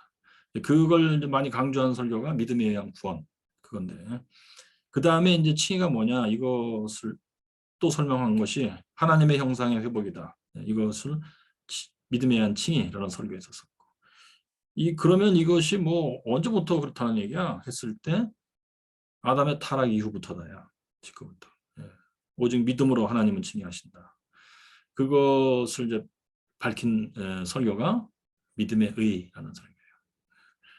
그 다음에 그럼 하나님의 의가 그리스도의 의가 전가되어 뭐 이런 것이 일어난다는 건데 그 이치가 뭐냐? 그걸 쓴 게 주 우리의 의라는 설교예요. 그리스도의 의의 전가. 그 다음에 이제 뭐 그리스도에 오신 목적, 이거는 칭의에 관한 설교가 아니고 칭의 내용이 들어있긴 해요. 근데 그리스도에 오신 목적의 설교는 그리스도의 완전에 관한 설교예요, 원래. 그 요한일서 3장 몇 절이지 그거? 그리스도에 오신 목적은 죄를 멸하라 하심이라. 멸하다, 죄를 멸하다. 완전히 싹 뿌리째 뽑아버린다. 이렇게 이해했어요, 웨슬리는. 그게 그리스도의 완전이에요. 그리스도에 오신 목적은 그리스도의 완전을 주시려고 온 거다. 목적이 그거예요. 오, 놀랍게도. 어저께도 말씀드렸잖아요. 웨슬리의 그 신학의 세계를 이제 웨슬리 자신이 일관성 있게 끌고 나가려면, 논리적으로 일관성 있게 끌고 나가려면 그리스도의 완전이라는 것을 반드시 얘기해야 돼요. 그것이 빠지면 이 사람의 신학은 모든 게 무너져 버려요. 그래서 그리스도에 오신 목적은 우리에게 완전을 주시려고 하는 거다. 그거예요. 예. 아무튼 이 칭의의 은혜라는 세계가 이렇게 구성되어 있어요. 이런 식으로 포도송이가 이렇게 형성되어 있는 거예요. 예. 그 중에 이제 참 특이한 분위기, 계속 제가 강조드리지만 신비입니다. 초월적인 거예요. 그것은 삼위일체 하나님의 초월적인 역사. 하나님이 우리랑 직접 연애하듯이 소통하시는데 아예 신비와 초월을 가지고 막 들어와요, 우리한테. 그러니까 그 칭의의 은혜 받기 전에는 이런 세계를 몰라요, 사실. 듣긴 들어도 직접 체험하는 게 불가능해요. 근데 칭의의 은혜를 받으면서는 이게 가능해진다예요. 초월적이고 신비한 하나님의 역사를 내가 체험적으로 인식하고 느끼고 깨닫고 하는 것이 가능해진다예요. 이 차원을 저는 강조하고 싶어요. 그 다음에 자, 그러면 이제 2번 보겠어요. 48페이지 2번. 종교강령 25개 조항 제 구조가 사람을 의롭다 칭하심, 이신칭에 관한 교리인데 읽어볼게요. 그리스도의 속죄 공로에 근거하여 죄인의 행함 없이 오직 죄인의 믿음만으로 의롭다 하심을 얻는다는 사실을 명시한다. 우리는 우리 자신의 행함이나 공로 때문에가 아니라 우리의 주님이시여 구원자이신 예수 그리스도의 공로, 오직 이 공로 때문에 믿음에 의하여 하나님 앞에서 의롭다고 여겨지는 것이다. 이러므로 우리가 오직 믿음에 의하여 의롭다 하심을 받는다는 것이 가장 건전한 교리이며 큰 위로가 되는 교리이다. 웨슬리 분위기가 들어가 있을까요? 없을까요? 이거 맞아요. 아주 기본적인 공식을 설명한 거예요. 이것은 웨슬리의 분위기라고 일까요? 아니면 칼빈주의 분위기일까요? 이것은 이제 루터, 칼빈, 웨슬리의 공통된 공식인데 이렇게만 써놓으면은 루터나 칼빈의 분위기예요. 그리고 이게 영국 국교의 39개 조항에 들어있는 문장인데 토시 하나 안 틀리고 그대로 있어요. 당연히 영국 국교의 39개 조항은 칼빈주의를 바탕으로 해서 만든 거예요. 나중에 이제 웨슬리 당시에는 그러니까 이게 39개 조항은 1600년대 만든달까? 제 기억이 좀 그런데 물론 칼빈주의가 영국에서 칼빈주의가 이제 청교도들이 돼가지고 국교에 대항함으로 거기에 맞서느라고 유권 해석을 좀 분위기가 다르게 하죠. 웨슬리식으로 유권 해석하는 게 아니고 아레민스주의로. 예. 그래서 이제 웨슬리 당시 영국 국교회는 당연히 아레민스주의, 그리고 신의 협동설이 되죠. 웨슬리는 이제 그것을 배우면서 자라나요. 회심 전까지 신의 협동설의 분위기에서 자라나는 거예요, 웨슬리가. 거기에 따라서 아주 철저히 사고하고 행동하고 했던 것입니다. 그것의 핵심이 홀리 클럽이고. 그런데 그것이 틀렸다는 것을 알게 되죠. 4월 23일, 5월 24일에 한 달 전. 그래서 웨슬리가 이제 터득하게 된 게 신흥 순응설이에요. 그러면서 신흥 순응설대로 이제 사고하고 행동하면서 한 달 뒤에 이신칭이 체험을 하고 성령의 증언 체험을 하고 하면서 아하 과연 그렇구나 하면서 그 후로 이 사람이 죽을 때까지 신흥 순응설적인 사고 그거에 따라 성경을 읽고 설교를 하고 행동하고 했다는 얘기예요. 아주 간단한 얘기인데 이것이 그렇게 이해가 안 돼 사람들이. 그래서 뭐 웨슬리는 신흥 협동설이 맞아. 또는 신흥 순응설이나 협동설이나 뭐 같은 거다. 뭐 신흥 순응설이라고 처음부터 얘기했으면 뭐 그렇게 용어를 쓰겠는데 신흥 협동설이라고 지금까지 써왔잖냐. 구태여 이름을 바꿀 필요는 없다. 뭐 이런 식의 평가들이 있어요.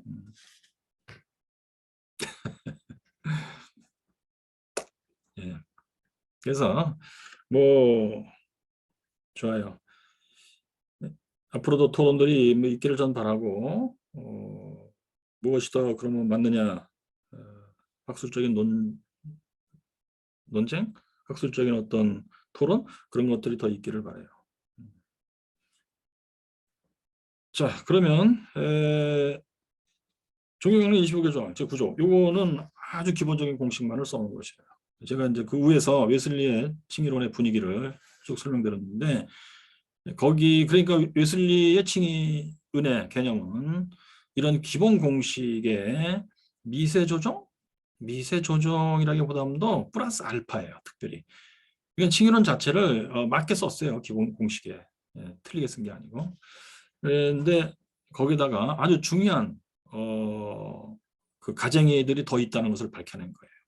성경 안에는 이미 그런 게 있었는데 칭의은혜 그러면 이렇게 있고 가정의들이 이렇게 어떻게 뻗쳐나가고 이렇게 돼 있는지 그 그림이 딱 들어 있었어. 그걸 웨슬리가 꽤 많이 발견해서 밝혀놨다 이런 느낌입니다. 자연과학의 역사로 비교해서 얘기한다면 진일보한 개념이에요. 웨슬리의 칭의 개념은. 성경에 들어있는 사실 자체를 좀 더 많이 발견했다 이거예요. 그러면 막 놀라운 일이에요. 야, 진짜 이 사람 난 사람이다. 대박이다. 야, 참 그렇구나. 이렇게 탄성이 나와야 맞는 건데 웨슬리의 칭의론이나 뭐 루터의 칭의론이나 뭐 다 비슷한 거 아니냐? 웨슬리는 좀 더 뭐 이상하게 또 거기다 오염시킨 거 아니야? 뭐 이런 사람들도 있고. 자, 그럼 혹시 이제 자 웨슬리의 가르침을 읽을 참인데요. 혹시 질문 같은 게 있으면 질문하시죠. 네, 교수님 질문 하나 네, 있는데 아까 그 회계하고 칭의에 대한 분위기가 분명히 이제 그 이 칭의 부분에 가서 비록 다른 종교와 분명히 확연한 차이가 나타난다고 말씀해 주셨는데 네, 근데 사실 이제 웨슬리가 말할 때 회계에 대한 분위기에 있어서 사실 산상수훈의 심령의 가난자와 내용이 거의 뭐 흡사하지 않습니까? 그쪽에. 그렇죠. 십명의 네, 근데 가난한 자 자체가 네네. 회개 은혜를 일단 먼저 설명하는 거예요. 예, 이제 그런 주의할 분위기인데 점. 네. 십명의 가난한 자의 또 두 번째 의미가 들어있다고 예수님은 해석하는데 그것이 성화 은혜 때의 회개도 들어있다고 봐요. 아, 예. 음, 그렇다면 음, 그 이게 일반적인 종교에서 말하는 아까 교수님께서 불교의 그 만다라 그 영어 예를 예, 예. 들어주셨는데 음, 그 분위기도 물론 공통점도 있겠지만 그래도 음. 웨슬리가 말하는 기독교 안에서의 회개가 그래도 뭔가 좀 차이가 있지 않을까 싶은데 그게 좀 알았어요. 네, 이단 대책위원회 네, 투사로 살아오신 분의 얘기예요. 알았어요. 예. 네. 나도 또 이단 대책위원회 회부될지 모르겠어요. 자, 달랍니다 물론. 어, 그런데 제가 이제 사람들이 그걸 비슷하다고 이제 볼 수가 있겠다고 한 얘기인데, 보는 눈이 달라졌다. 자, 그러니까 만다라 영화만 해도 그렇잖아요. 안성기 씨가 말이야. 거기 심지어 그거 나와 대학교 때 연애하고 뭐 그냥 뭐 어디 놀러 가서 숲을 속에서 뭐 연인들이 하듯이 그렇게 이제 하는 것도 나오고, 그 연인이 와가지고 안성기가 말이야 막 중이 됐어. 그랬더니 그 여자 와서 그럴 수 있냐 너, 나를 그렇게 사랑하고 나와 사랑했는데 그럴 수가 있냐 그랬더니 아주 차가운 얼굴로 나는 속세를 버렸다. 나를 잊어버려라. 막 이런 거. 그리고서는 참 뭐 병에서 새를 꺼내라 뭐 이런 것 때문에 이제 고민하고 어쩌고 저쩌고 하던 중에 이제 나중에 진짜 그 영화 끝 무렵에 해탈, 세상 보는 눈이 완전히 달라졌어요. 득도 해탈 내 얼굴로. 자, 이렇게 했을 때 일반 사람들이 볼 때 이거 기독교가 얘기하는 또는 웨슬리의 그 회개 은혜를 뭐 어느 정도 좀 배워서 뭐 이렇게 아는 사람들 볼 때 이거 뭐 비슷한 거 아니냐 이럴 수도 있다 하는 얘기예요. 그럼 물론 본질을 보면 달라요. 어떤 점이 다르냐? 회개 은혜는 당연히 삼위일체 하나님이 주시는 은혜예요. 예, 그리고 죄라고 할 때 율법을 어긴 게 죄야. 내가 이제 그렇게 영혼도 율법을 어기며 살았고, 하나님을 모르며 살았고, 이 하나님은 삼위일체 하나님이에요. 예. 그러니까 뭐 불교에서 뭐 나는 죄이냐, 나는 이제 속세를 버리려, 뭐 이런 얘기하고 달라요 근본적으로. 그죠? 겉모습을 볼 때 비스름하게 사람들이 차고, 를 일으킬 수 있을 정도다 그 얘기예요. 그런데 그거에 비해서 좀 더 얘기. 그러니까 회개은혜는 그 율법이라는 것을 배우고 알고 또 갈수록 깊이 알고 하는 과정이 자연스럽게 있어야 돼요. 그게 없으면 회개은혜를 제대로 받을 수가 없어요. 예. 율법이라는 거, 십계명이라는 거, 십계명의 비밀도 참 알고 보면 엄청난 겁니다. 그렇게 했을 때 혹시 참 공부 많이 하는 수사관적인 어떤 중이 있다고 칩시다. 그 사람이 와서 나한테 이선희 교수님, 내가 웨슬리의 회개은혜를 공부하다 보니까 우리 불교에서 하는 얘기랑 비슷합니다. 이럴 수도 있어요. 그러나 내가 해줄 수 있는 얘기는 그거예요. 회개은혜에서는 다릅니다. 회개은혜는 율법을 일단 배우면서 알면서 나가는 건데 그 율법은 하나님과 본질적으로 같은 거예요. 불교에 이런 율법이 비스름한 게 있다고 쳐도 그건 하나님 자체, 웨슬리가 말하는 바 십계명은 하나님 자신이다. 그런 게 있을 수가 없습니다. 사람의 머리에서 나오는 율법이에요, 계명이에요, 계율이에요. 비슷해 보여도 다른 겁니다. 자, 이렇게 얘기할 수가 있는 거예요. 그리고 이제 그 뭐요? 하나님이 진노하신다를 느끼면서 진행돼야 돼요. 회개은혜는. 그랬을 때 불교에서는 뭐 하나님의 진노라는 게 있을 수가 없죠. 그 하나님을 인정하는 게 아니니까. 그런데 그 중이 그럴 거야. 뭐 당신네는 뭐 하나님의 진노니 뭐 지옥이니 어쩌고 그런 걸 뭐 얘기하겠지만 그것 때문에 나타나는 이제 우리 자체 내에서의 현상, 뉘우친다. 내가 이제 새로운 인간으로 살아보겠다. 세상 보는 눈이 달라졌다. 사람 보는 눈이 달라졌다. 이런 건 같은 거 아닙니까? 불교 우리는 뭐 하나님이니 진노니 지옥 이런 얘기 안 해도 달라지는 건 같습니다. 이렇게 얘기할 수가 있어요. 그러니까 이것 때문에 사람들이 착각하고 기독교나 불교나 사실은 뭐 같은 거야. 결국 핵심은 사랑이야. 이렇게도 얘기하는 거예요. 결국 종교다원주의 했을 때 제가 이제 강조하고 싶던 것은 기독교는 회개 은혜는 입구도 아니에요. 아직. 거기에 더하여 칭의은혜라는 것이 있는 바 칭의은혜를 받아 비로소 입구로 들어간 거예요. 소위 말하는 예수 그리스도의 진정한 종교 기독교 들어가는 거예요. 예. 그 칭의은혜 얘기하면 이 사람들은 더욱 황당해할 거예요. 예. 그 얘기를 강조하고자 했던 것입니다. 그러니까 지금 김 목사님이 얘기한 바 회개 은혜만 해도 다른 여타의 종교하고 근본적으로 사실 본질적으로 달라요. 그러나 겉모양은 비슷해 보일 수도 있다는 얘기예요. 그걸 갖고 사람들은 자주 착각한다라는 얘기입니다. 네, 또 뭐 다른 질문 없어요? 자, 그러면 읽어보겠어요. 여기 자 49페이지 웨슬리 가르침 1. 칭의 은혜 때 주시는 믿음을 구하는 방법. 자, 현재의 구원과 영원한 구원. 현재의 구원은 이신칭의 중생이에요. 영원한 구원은 영생이에요. 이 두 가지가 모두 그것으로부터 나오는 바의 그 믿음. 예, 그러니까 칭의를 받게 하시는 믿음이에요. 영어로는 justifying faith. 예, 그 믿음을 하나님이 내 안에서 역사하여 생기게 하시기를 만약 내가 이미 주어진 은혜에 의하여 열망한다면. 이미 주어진 은혜가 뭐예요? 회개 은혜예요. 회개 은혜를 잘 받으면서 잘 나가고 있다는 뜻이에요. 그러면서 칭의 은혜를 주세요라고 지금 강구하고 있다는 얘기예요. 그러면 자, 네가 이제 해야 될 일이 있다요. 뱀을 보고 도망가듯이 모든 죄로부터 도망가라. 일단 죄를 끊어라. 죄를 멀리하라. 이거예요. 그게 회개 은혜가 진행되는 방식이에요. 모든 악한 말과 악한 행동을 정신을 바짝 차리고 피하라. 이것만 잘 돼도 참 엄청난 거죠. 사람이 달라 보인다니까. 왜? 그 모양이라도 피하라. 그리고 여기까지 마이너스 표현했죠. 있어서는 안 될 것들을 다 제거하라. 플러스를 얘기해. 선을 행하기를 배우라. 선행을 열심히 다 행하라. 즉 경건의 행위와 자비의 행위. 이게 이제 은혜의 수단이잖아요. 경건의 행위, 예배를 드리며 기도를 하며 성경을 읽으며 설교를 들으며 성만찬을 받으며 때를 따라 금식하며. 성만찬을 받으라 말이야. 이거 칭의 은혜 받기 전에도 예수 믿고 구원받은 사람이 아닌데 웨슬리의 오픈 테이블이야 이게. 그럼 교회 처음 나온 사람도 성만찬을 받으라는 거야. 단 마음의 조건, 나는 그리스도의 죽으심이 필요한 인간입니다. 이걸 조금이라도 느끼고 받으라는 얘기예요.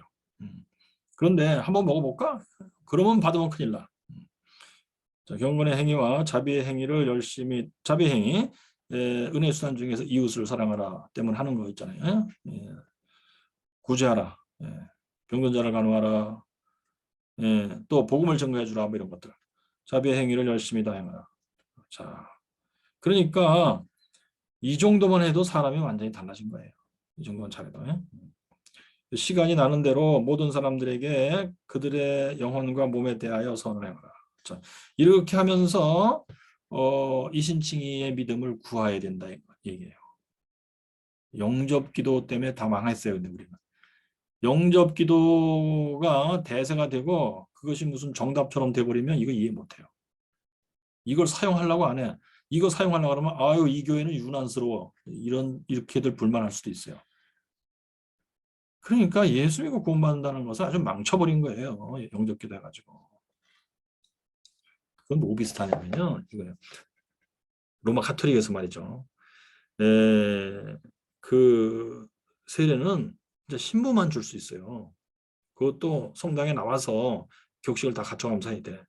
근데 예외 조항을 넣었어요. 뭐냐면 산파가 아기 받는 사람. 애를 받는데 그 순간에 애가 이제 죽어가는 거야. 애가 죽을 게 확실해.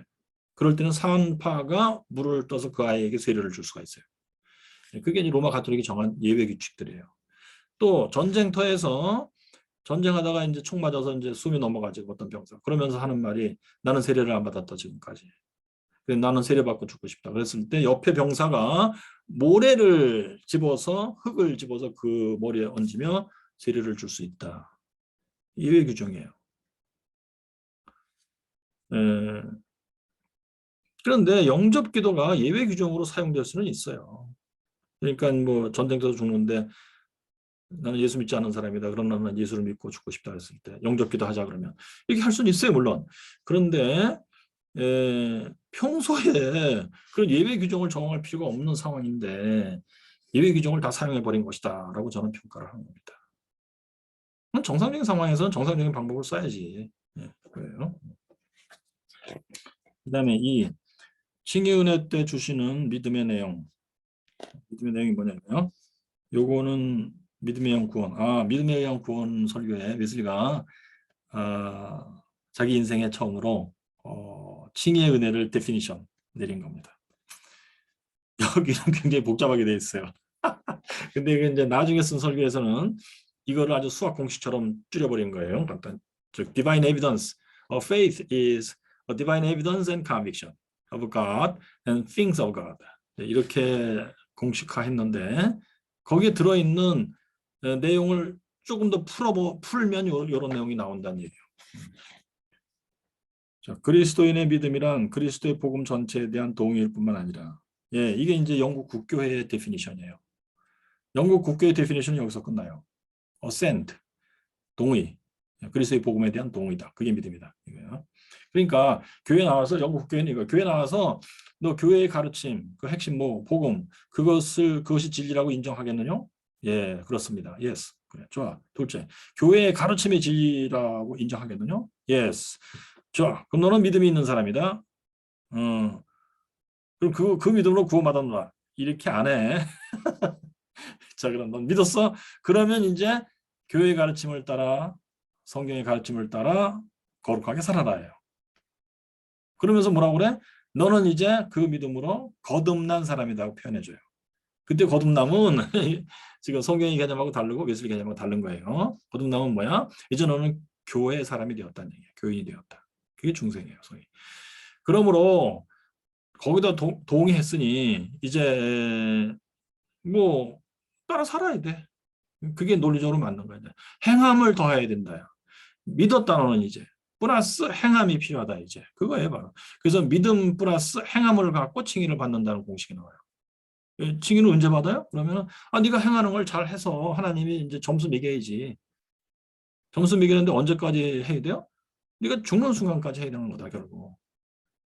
살다 보면 네가 죽기 뭐 1년 전에 또 개판 칠 수 있잖아. 이런 얘기예요. 그래서 죽는 순간까지 이렇게 살고, 그래서 믿음 플러스 행함을 하고 살았어. 그러면 이제 하나님 보시고 이제 점수가 괜찮게 나오면 그때 칭의하신다는 얘기야. 그게 웨슬리가 알고 있던 구원의 교회였어요. 회심 전에.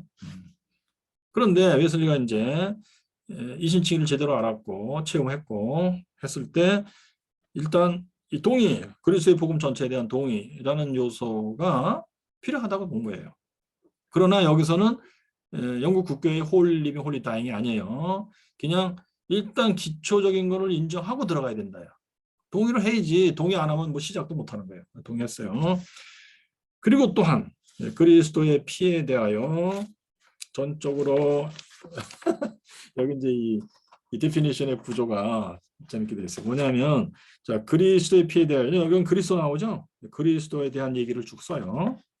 그리고 이제 읽다 보면 피에 대해 전적으로 의존하는 것이 그리스도의 생애와 죽음과 부활의 공로를 있으려는 것이다. 그리하여 주님이 그리스도예요. 주님 우리를 하나님께 화해시키며 우리의 생명이라고 저 우리를 위하여 내어주신 바 되었고 또한 지금 우리 안에 살아계신 주님이라고 여겨 주님에게 전적으로 의존하는 것이다. 자, 여기까지가 그리스도에 대해서 믿는 내용이에요. 그 다음에 이 믿음은 그리스도의 공로를 통하여 바로 너희 죄가 용서되었고 따라서 바로 내가 하나님께 화해되어 하나님의 총회 대상이 되었다는 내용으로 하나님에 대하여 확신, 하나님에 대하여 믿는 내용이에요. 여기서 하나님은 아버지 하나님이에요. 그러니까 아버지 하나님이 용서하시는 거다. 칭의는 아버지 하나님이 하는 거다. 그 얘기예요.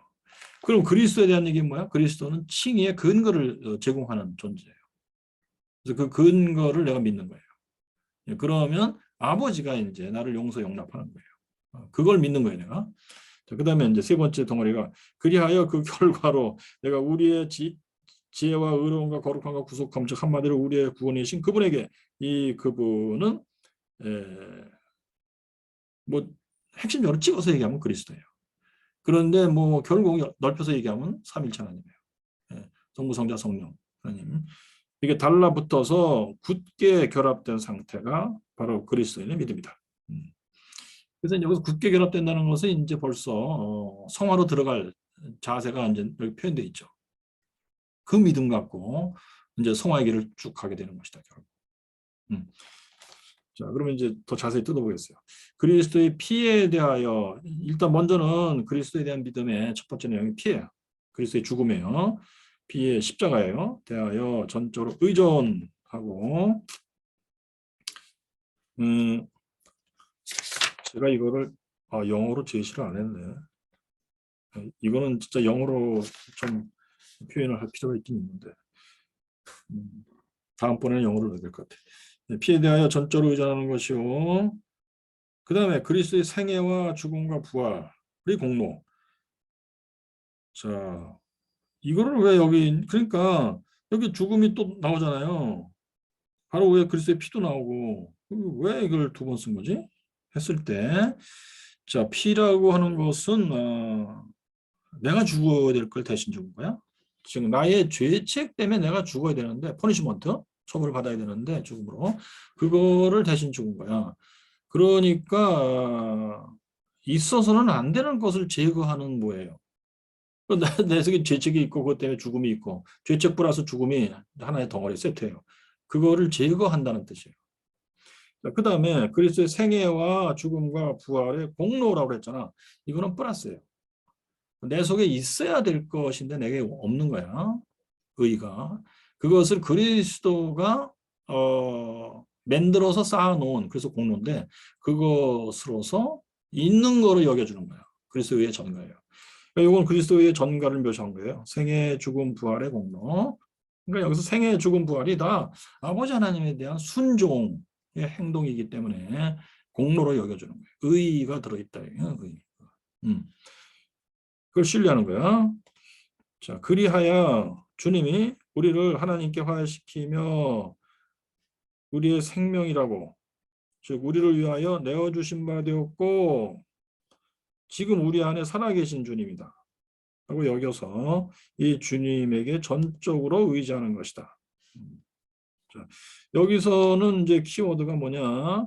지금 우리 안에 살아계신 주님이에요.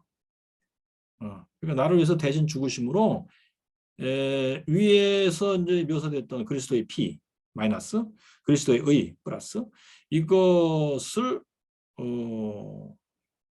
만들어서 제공하는 거야 나한테. 내가 그것을 신뢰하고 의지하고 하는 거야. 그렇게 해서 이제 문제가 일단 해결되잖아요. 용서라고 하는 게 해결되지. 그리고 용납이라는 것이 이제 가능하게 된 거예요. 그리스도의 의의 전가. 그런데 이제 이 그리스도가 부활하셔 갖고 승천하여 하늘에 계셔 하나님 우편에 계시는 거야. 그런데 그 그리스도가 내 안에 계신 거예요 지금. 예, 이것이 중생을 다른 말이에요. 이것이 웨슬리가 나중에 쓰는 바 임플란트, 그리스도의 의의 임플란트, 이식. 그리스도가 내 안에 왕으로 임하시고 다스립니다. 이거예요. 예. 그래가지고 이제 나는 뭐 어떻게 되는 거예요? 이 주님에게 전적으로 의지되는 거예요. 이게 이제 리컴벤트예요. 리컴벤시. 리컴벤트라는 용어인데 자전거 근데 얘기했잖아요. 자전거인데 두루노서 타는 자전거예요 이게. 그걸 리컴벤트 사이클이라고 불러요. 두루노서 타는. 두루노 가지고 이제 막 페달을 막 이렇게 찢지. 그게 여러분 보통 우리 그 자전거 경주하는 사이클 있잖아요. 그거보다 더 빨라요. 이게 이제 뭐 체인이 굉장히 길게 돼 있어요. 그리고 이 크랭크가 커요. 그리고 이제 들어놓아서 이제 이렇게 짚는데 거기서 나오는 파워가 더 훨씬 큰 것 같아. 그래가지고 훨씬 더 빨라요. 초기에는 이 경주용 사이클 있잖아요. 뭐라 그러지? 하도 안 탔더니 이름도 잊어버렸네. 사이클, 바이스클. 하고 리컨벤트하고 같이 경주를 했었대요. 유럽에서. 근데 리컨벤트가 더 훨씬 빠르니까 나 이 경주를 없애버렸대. 이건 뭐 재미가 없어. 제가 이제 대전에서도 뭐 한두 번 봤었는데 그 대덕 연구단지에서 누가 타고 다니더라고. 그리고 보문산에서 타고 봤는데 무지하게 빨라요. 그런데 단점은 뭐냐? 이 땅에 거의 붙어서 가잖아요, 이게. 그러니까 자동차하고 같이 달려야 되는데 위험해 그거. 자동차에서 잘 안 보일 수가 있어요. 그래서 깃발을 높이 세우고 우선 그렇게 타고 가더라고요, 이 사람은. 근데 이 근래는 전혀 못 봤어요. 자, 아무튼 리커멘트는 뭐냐? 그래서 드러눕다라는 뜻이에요. 드러눕다. 그래서 굼뜨다, 수동적이다라는 의미예요. 그래서 이제 조각상에도 리컨벤트 조각이 있는데 그것은 와상이라고 불러요. 드러누워 있는 조각상. 그러니까 게으르다. 능동적이다가 아니다. 액티브가 아니다. 패시브다 이 뜻이에요. 그래서 그리스도가 내 안에 이제 왕으로 임하시고 그분이 액티브가 된 거예요. 그리고 나는 죽었어요. 나는 죽었고 그리스도가 내 안에 사신다. 나는 패시브가 됐어요. 나는 그리스도 등에 업힌 사람이 됐어요. 그리스도가 다스리시고 인도하시는 대로 나의 영혼도 나의 몸도 그렇게 이제 사는 거예요. 그걸 표현한 거예요. 그러니까 웨슬리가 지금 칭의의 믿음을 이제 정의하고 설명하는 건데 너무 많은 것을 집어넣었어요. 예수 믿고 칭의 받을 때 이런 내용으로 믿는다고? 이게 논리적으로 수학적으로 맞아요. 그런데 실제로 어떤 한 개인이 예수 믿고 구원받을 때 당신 예수 믿습니까? 할 때 이런 식으로 줄줄이 읊어낼 수가 있다고? 거의 불가능해요. 그런데 나중에 이제 성경을 더 배우고 이치를 알고 할 때 당신이 예수 믿는다 할 때 믿었던 믿음의 내용을 서술해 보시오. 한번 이렇게 쓸 수 있죠. 그것도 공부 많이 하고 머리가 좋아야 이렇게 나와. 웨슬리는 머리가 좋아서 이게 이제 6월 18일 날 1738년 6월 18일인가 그때 설교한 거예요. 이게. 그러니까 칭의를 체험하고 5월 24일 날 하고 한 20여일 지나서 한 설교인데 칭의 받고 한 열흘 모르겠어요. 이거 언제 쓴 설교인지. 칭의 받고 5월 24일 칭의 받고 뭐 곧바로 이 설교를 쓰는 작업을 했는지 뭐 거의 한 달 열흘 걸리지 않았을까? 설교 쓰는데. 예, 칭의 받고 곰새 쓴 설교의 이 믿음의 데피니션 이렇게 나온 거예요. 그랬을 때 제 느낌에 이 믿음의 데피니션은 웨슬리가 창안한 건 아니에요. 이미 있었어요. 그러니까 영국 국교에도 기본적으로 39개 조항에 기본적으로 깔려 있는 게 이 믿음이고 원래가 그리고 더군다나 모라비아 교도들 이들은 이제 루터교인들인데 루터교에서 말하는 믿음의 정의도 기본적으로 이거예요. 근데 웨슬리는 그것을 거기에 이제 미세 조정? 이거는 조정이라고 할 것도 없어. 사실 그대로 한 건데 웨슬리의 머리가 상당히 반영된 거예요. 즉 자연과학적인 머리예요. 논리적인 머리, 수학자적인 머리. 웨슬리가 자기는 수학자가 되고 싶었다라고 쓴 설교가 있다니까. 그 설교가 뭔지 아세요 혹시? 돈의 사용이에요. The use of money. 그 설교에서 이제 돈을 벌 때 자기 자신의 영혼에 해를 끼치는 해로운 직업을 갖지 말아라. 그 항목이 있어요. 그거 설명할 때 나와요. 할 때 자기는 사실 수학자가 되고 싶었는데 그 당시 수학자들이 대충 이실론자들이었어요. 그래서 그렇게 이실론자, 무신론자들이 될까 봐 그래서 나는 수학자가 되지 않았다. 이렇게 써 있어요. 웨슬리는 자연과학자적인 스타일의 인간이에요, 사실. 그런데 그런 분위기가 이 데피니션에 아주 잘 반영되어 있습니다. 그래서 그리스도를 내가 믿습니다 할 때 내용도 얼마나 논리적으로 기하학적으로 써 있어. 야, 이거 주작이다, 주작. 이럴 정도야. 웨슬리야, 너 예수 믿을 때 이런 내용으로 진짜 믿었던 거야? 이럴 정도예요. 그러니까 지금 말씀드리지만 그 믿음에 이게 들어있어요. 알집이지. 그런데 이제 압축해서 주여 믿나이다. 이런 식으로 표현돼. 그리스도의 십자가 피를 내가 의지합니다. 주님의 공로를 의지합니다. 아버지 하나님의 자비와 사랑을 의지합니다. 하나님의 약속대로 나를 용서해 줄 줄 내가 믿습니다. 뭐 이런 식으로 표현하지. 그런데 이렇게 아주 정밀하게 하는 정리는 이제 나중에. 근데 이 양반은 머리가 좋아서 이신칭의를 체험하고 아마 그 하루 이틀 뒤에 설교를 쓰기 시작했을 것이다. 자, 그 다음에 아버지 하나님에 대한 내용이에요. 그리하여 이 믿음은 그리스도의 공로를 통하여 바로 나의 죄가 용서되었고 마이너스지 죄책의 제거 용서되었고 따라서 바로 내가 하나님께 화해되었고 플러스죠. 총회의 대상이 되었고 이것은 이제 자녀로 받아주시다. 용납이에요 이것이. 되었다는 내용으로 하나님에 대해서 갖는 확신이다. 그런데 자 이렇게 확신했지. 그러면은 이제 아버지 하나님이 그 믿음에 의해서 나를 칭의하시는 거야. 그런데 몰라 내가. 하나님이 언제 어느 시점에서 날 용서하는지 몰라. 근데 즉시 성령이 나에게 증언해 주실 때 내가 확실히 알아.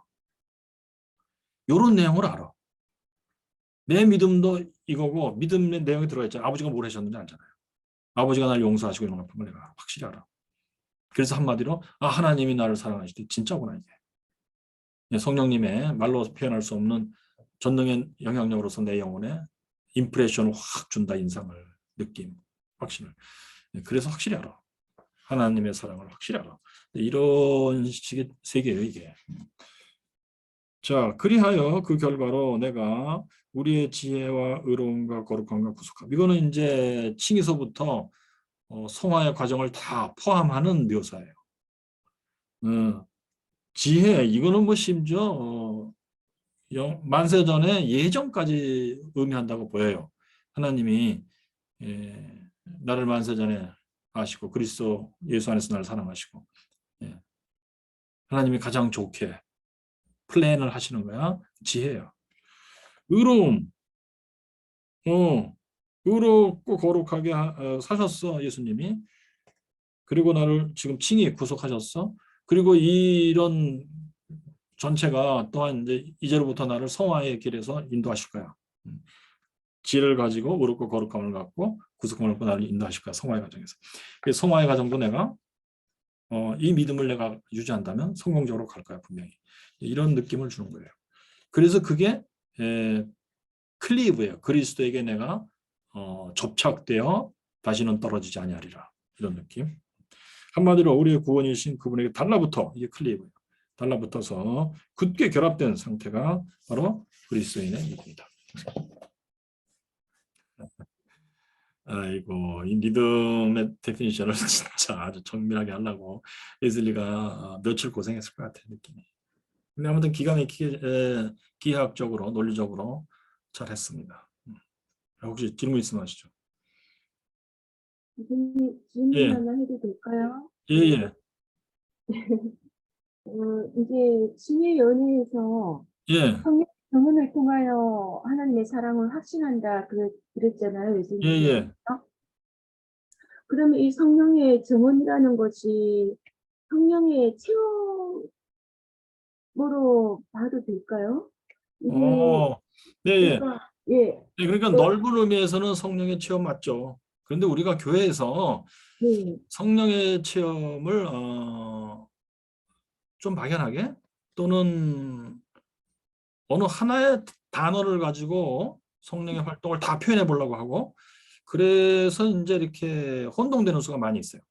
그러니까 이건 당연히 성령의 체험이에요. 왜냐하면 이제 이것은 본인이 실제로 느끼는 거니까 성령의 체험은 체험인데 요거는 그 성격이 요렇게 독특해야 성령의 증언이라고 불러야 돼요. 이거 말고 또 성령의 체험 또 있어요. 성령 세례라는 것도 있어요. 성령 세례는 이제 보통 일반적으로 맞는 설명을 따르면 이제 이후에 칭의 중생 이후에 오는 거예요. 시간적 간격이 좀 있어요. 그래서 성령의 세례라고 하는 것은 성화에서 체험하는 성령의 체험이에요. 예. 그리고 또 이것도 있어요. 성령 세례 받으면 어떻게 되느냐? 결국 하나님이 나를 사랑하신다를 다시 한번 아주 강렬하게 체험을 하고 확인을 하고 확신을 하고 내가 하나님을 사랑합니다로 다시 한번 충만해지는 거예요. 가득 차는 거예요. 그래서 이것을 이제 장로교에서는 웨슬리 당시에도 칼비니스틱 메토디즘에서는 성령 세례라고 부르는데 아예 그때 이 사람들은 그렇게 성령 세례를 받으면 대언의 능력이 생긴다고 봤어요. 대언의 능력은 뭐야? 예수 그리스도를 담대히 증언하는 거예요. 그래서 평범한 사람들이 막 설교자가 돼요. 근데 희한한 게 며칠 동안 그래요. 그럼 이게 뭐냐? 그 당시에 웨슬리 당시 1700년대 영국에서 있었던 대부흥 운동의 현상을 묘사한 거예요.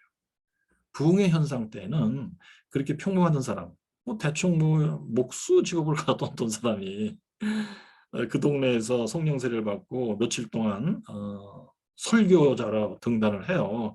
그 사람들이 그 설교를 듣고 무지하게 많이 회개하고 새로워지고 막 이래요.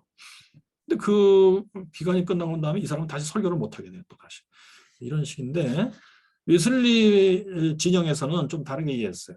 성령 세례를 이들은 성령 세례라는 단어를 안 써요. 웨슬리가 그 표현을 거부했는데 그 대신 그리스도의 완전이라는 용어를 사용해요. 그래서 다시 한번 하나님의 사랑을 아주 강렬하게 체험을 하고 하나님에 대한 사랑으로 충만하게 된즉 그 영혼이 완전히 깨끗해지는 거예요. 부패성의 뿌리가 다 뽑히고 그리스도의 완전 상태에 들어간다. 이런 식이에요. 그러니까 성화에서의 현상이에요. 그러면은 칭의 은혜에서 성령의 증언은 어떤 시간적인 시차가 각 개인마다 다르게 나타나겠네요. 어떤 사람은 회개 은혜에서 바로 성령의 뜨거운 마음이 있고 예, 성령 그렇죠. 반치는 게 있는가 하면 예. 어떤 사람은 뭐 10년, 20년이 돼도 이런 게 없는 사람도 있을 것 같고 예, 전 목회자의 입장에서는 그렇습니다. 자, 그런데 이거 네. 아셔야 돼요. 의학적으로, 예컨대 의사가 의학적으로 서에 써 있는 내용대로 환자의 병이 진행이 된다. 치료가 진행된다. 그게 맞아요. 대충 맞아요. 되게. 그런데 환자마다 그 느낌이 달라. 같이 약을 먹였는데 어떤 사람은 선생님 말씀하신 대로 뭐 한 달 동안 먹었더니 싹 났네요. 괜찮아요. 좋았어요. 이런 사람도 있고 어떤 사람은 한 달 먹었는데 나은 것 같기도 하고 아닌 것 같기도 좀 그래요. 뭐 이런 사람이 있고 어떤 사람은 전혀 효과가 없는 것 같아요. 근데 의사가 다 피 뽑아서 다 조사하고 뭐 다 사진 찍어 조사했더니 다 치료가 된 거예요. 똑같은 사람들이. 이런 현상도 있어요. 그거와 비슷해요. 그래서 징의받는 순간에 성령의 증언을 받고 이것을 확 느끼고 기록으로까지 남긴 인물이 웨슬리예요. 그러니까 웨슬리 같은 스타일의 사람도 있어요. 없는 게 아니에요. 예. 그런데 그보다 훨씬 많은 숫자의 사람들이 그 순간에 못 느껴요. 그런데 이제 성령의 증언에 전문가가 된 사람이 이제 그 사람들을 불러 앉혀놓고 물어봐. 그러면 아이고 김 지사님 그때 당신 칭의 은혜를 받고 예수 믿고 죄산 받으면 거듭나는 순간 그것인데 그때 성령의 증언을 받은 거예요 보니까. 예. 그렇게 설명해 주면 그래요. 생각해보니까 그렇네요 진짜. 그때부터 내가 뭔가 하나님의 사랑을 알게 됐고 내가 하나님을 사랑하게 됐어요. 그 다음날 새벽기도에 나오는데 완전히 다르더라고요 기분이. 뭐 이렇게 할 수가 있어요. 자 그러니까 그러면 우리는 어떻게 해줘야 돼? 어떤 사람은 그래 심지어는 성령의 증언 받아본 적이 없어요. 막 이런 사람이 있어. 그런 건 뭐 비슷하느냐? 부부가 텔레비 앞에 나와서 이제 뭐 인터뷰를 해. 그랬을 때, 우리 남편은 나를 사랑해본 적이 한 번도 없어요. 그럴 때 남편이, 이 사람 봐. 내가 당신을 얼마나 사랑했는데. 그때, 언제 사랑했어? 아이고, 집에 가서 싸워. 근데 전문가가 이제 둘을 앉혀놓고 이제 상담을 해보니까 남편이 부인을 사랑한 게 맞아. 근데 서로 부인이 못 느꼈어. 이럴 수도 있어요. 자, 그러므로 성령의 증언을 하나님은 칭의를 주실 때 다 줘요, 사실. 성경의 진리가 그래요. 그렇다면 잘 느끼는 사람, 못 느끼는 사람 이렇게 있는데 잘 느끼면 좋고 못 느끼는 사람들은 뭔가 방해물이 속에 있어서 그래요. 장애물이 있어서. 그거를 우리 전문가들이 상담사 전문가들이 제거할 수 있도록 도와줘야 돼요. 그러니까 영적으로 뭔가 맥혀 있어 사람들이. 인생 살다 보면 다 병자돼요. 맥혀 있어요. 별 가지로 다 맥혀 있어요. 그리고 뭐 어려서 학대 때문에 맥혀 있고 어려서 환경 때문에 맥혀 있고 또 태어날 때 기질 10대 성격 장애가 있잖아요. 이런 것 때문에 맥혀 있고 자 그래 그래서 우리 목회하시는 전문가들은 그런 분야에도 좀 연구를 좀 하실 필요가 있어요. 그래갖고 그러면 목사님, 예, 교수님, 신의 은혜에서 성령의 정언하고 성령 체험하고 성령 세례하고는 좀 다르게 이렇게 예수님 목사님은 다르다고 한 것으로 이해를 예. 해야겠네요. 자 우선 성령 체험은 맨 위에 제일 큰 개념이에요. 제일 큰 개념이고. 모든 것은 성령의 역사하시면 다 체험하게 돼 있어요. 성령의 체험인데 그 중에 이제 작은 개념으로 여러 가지 개념이 거기 이제 밑에 이렇게 달라붙어 있어요. 밑에 붙어 있어요. 첫째, 성령의 증언도 그 중에 하나예요. 그러니까 성령의 증언도 성령 체험이고, 성령 세례도 성령 체험이고, 또 성령의 내주하시는 역사가 있어요. 그 뭐냐면 성경에 의하면 징의 중생을 받은 사람은 성령님이 그 시점부터 들어와서 내 안에 거주하시는 거야, 소위. 그래가지고 나를 인도하시는 거예요. 예, 내가 성령에 맞게 생각하고 말하고 행동하면 성령님이 기뻐하신다. 내가 그걸 느껴. 내 마음이 이상하게 기쁘다. 예, 이건 세상 기쁨하고 달라요, 뭔가. 그리고 또 내가 이제 성령을 거스릴 때, 성령님이 책망하실 때 내 마음이 깨름칙하다, 슬프다. 왠지 이건 아닌 것 같다, 이런 걸 느낀다. 그게 다 성령에 거주하시기 때문에 하시는 역사예요. 성령의 거주하심, 내주하심, 성령의 내주하심도 성령 체험이에요. 성령의 활동은 다 체험적으로 우리가 인식하게 돼 있어요, 원래. 그러니까 이제 단어의 그 논리적 구조가 그거예요. 성령 체험이 맨 위에 가장 큰 개념이에요. 그 밑에 소 개념들이 붙어 있어요. 자, 그런데 여러분, 그 성령의 증언을 나는 못 느끼겠어. 이제 이런 경우가 이제 심한 경우가 뭐냐면, 여러분, 그래서 이런 걸 좀 읽어보셔야 돼요. 제가 오늘 여기 옆에서 이 중에 한 대목을 제가 읽어드리겠어요.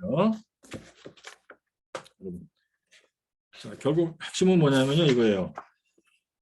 감정이라는 게 있다. 이게 사이코패스가 하는 얘기예요. 감정이라는 게 있는 건 내가 안다. 하지만 나는 이 감정을 말을 통해서, 책을 통해서, 그리고 불완전한 상상으로 알고 있다. 그러니까 사이코패스가 지능 다 있어요. 지능이 높을 수도 있어. 그럼 관찰력도 있어요. 책을 보고 사람들 말하는 거 듣고 내가 상상해보고 저 사람이 말하는 감정이라는 게 이런 걸 거다 아마. 내가 알지 이거예요. 나는 이런 감정을 느끼는 내 모습을 상상할 수 있다. 본인 자신이 감정을 그렇게 느끼는 걸 하고 연기도 할 수 있어요. 거울 보면서 연기도 할 수 있어요. 슬픔을 느끼며 즐거움을 표현하며 이거 할 수 있어요. 예. 다시 말해서 나는 감정이 무엇인지 알고 있다. 하지만 느낄 수는 없다. 이게 사이코패스예요. 그래서 결국 어떤 짓을 하느냐 이 사람이. 사이코패스에게는 과거와 미래가 현재보다 중요하지 않다. 이 사람은 감정으로 뭘 인식하는 게 잘 안 돼요. 현재에 지금 자기 1차적 욕구 충족으로 집중돼 있어요. 과거는 잊어버려 아무 중요하지 않아요. 미래? 아직 걱정할 것도 아니야. 예, 먹고 마시는 것을 걱정하지 말라. 자, 좋아. 현재보다 중요하지 않다. 과거 미래가 현재보다 중요하지 않다는 것도 그런 이유 가운데 하나다. 뭐요? 즉 다른 사람에게 비참한 것을 초래할 수도 있다는 거에 대해서 자기의 생각과 말과 행동이 그걸 개의치 않는다는 거예요. 그래서 이 사람은 현재 자기만 중요해 이거예요. 자, 또한 이들은 감정의 용량이 매우 협소하기 때문에 다른 사람들이 자기보다 훨씬 풍부한 감정 세계를 가지고 있다는 사실을 알기 어렵다는 것도 하나의 이유다. 다른 사람에게 서 피해를 입히는 거예요. 자기를 위해서 하다 보니까 당연히 남에게 피해를 입혀요. 근데 그거를 잘 몰라요. 자기가 피해를 입혔다는 사실도 모르고, 이거 이거 살인하고도 어차피 사람 죽을 건데 지금 죽거나 뭐 몇십 년 뒤에 죽거나 마찬가지 아니냐. 너무 억울하게 생각하지 말아라. 너는 죽어서 끝났고 너는 해방됐지 인생에서. 그러나 나는 너 때문에 잡혀 들어가는 거야 지금 감옥에. 내가 피해자야. 이게 사이코패스의 사고방식이에요. 자, 그렇기 때문에 자기 이외에 다른 사람은 마음대로 다룰 수 있는 물건이나 대상으로밖에 보이지 않는다. 자기 욕구 충족의 수단으로 생각하게 돼요. 달리 말하면 이들은 다른 사람의 감정 세계를 이해하는 것보다 지적인 세계를 훨씬 더 잘 이해한다. 지적인 세계에서 IQ가 높으면 뛰어날 수가 있어요.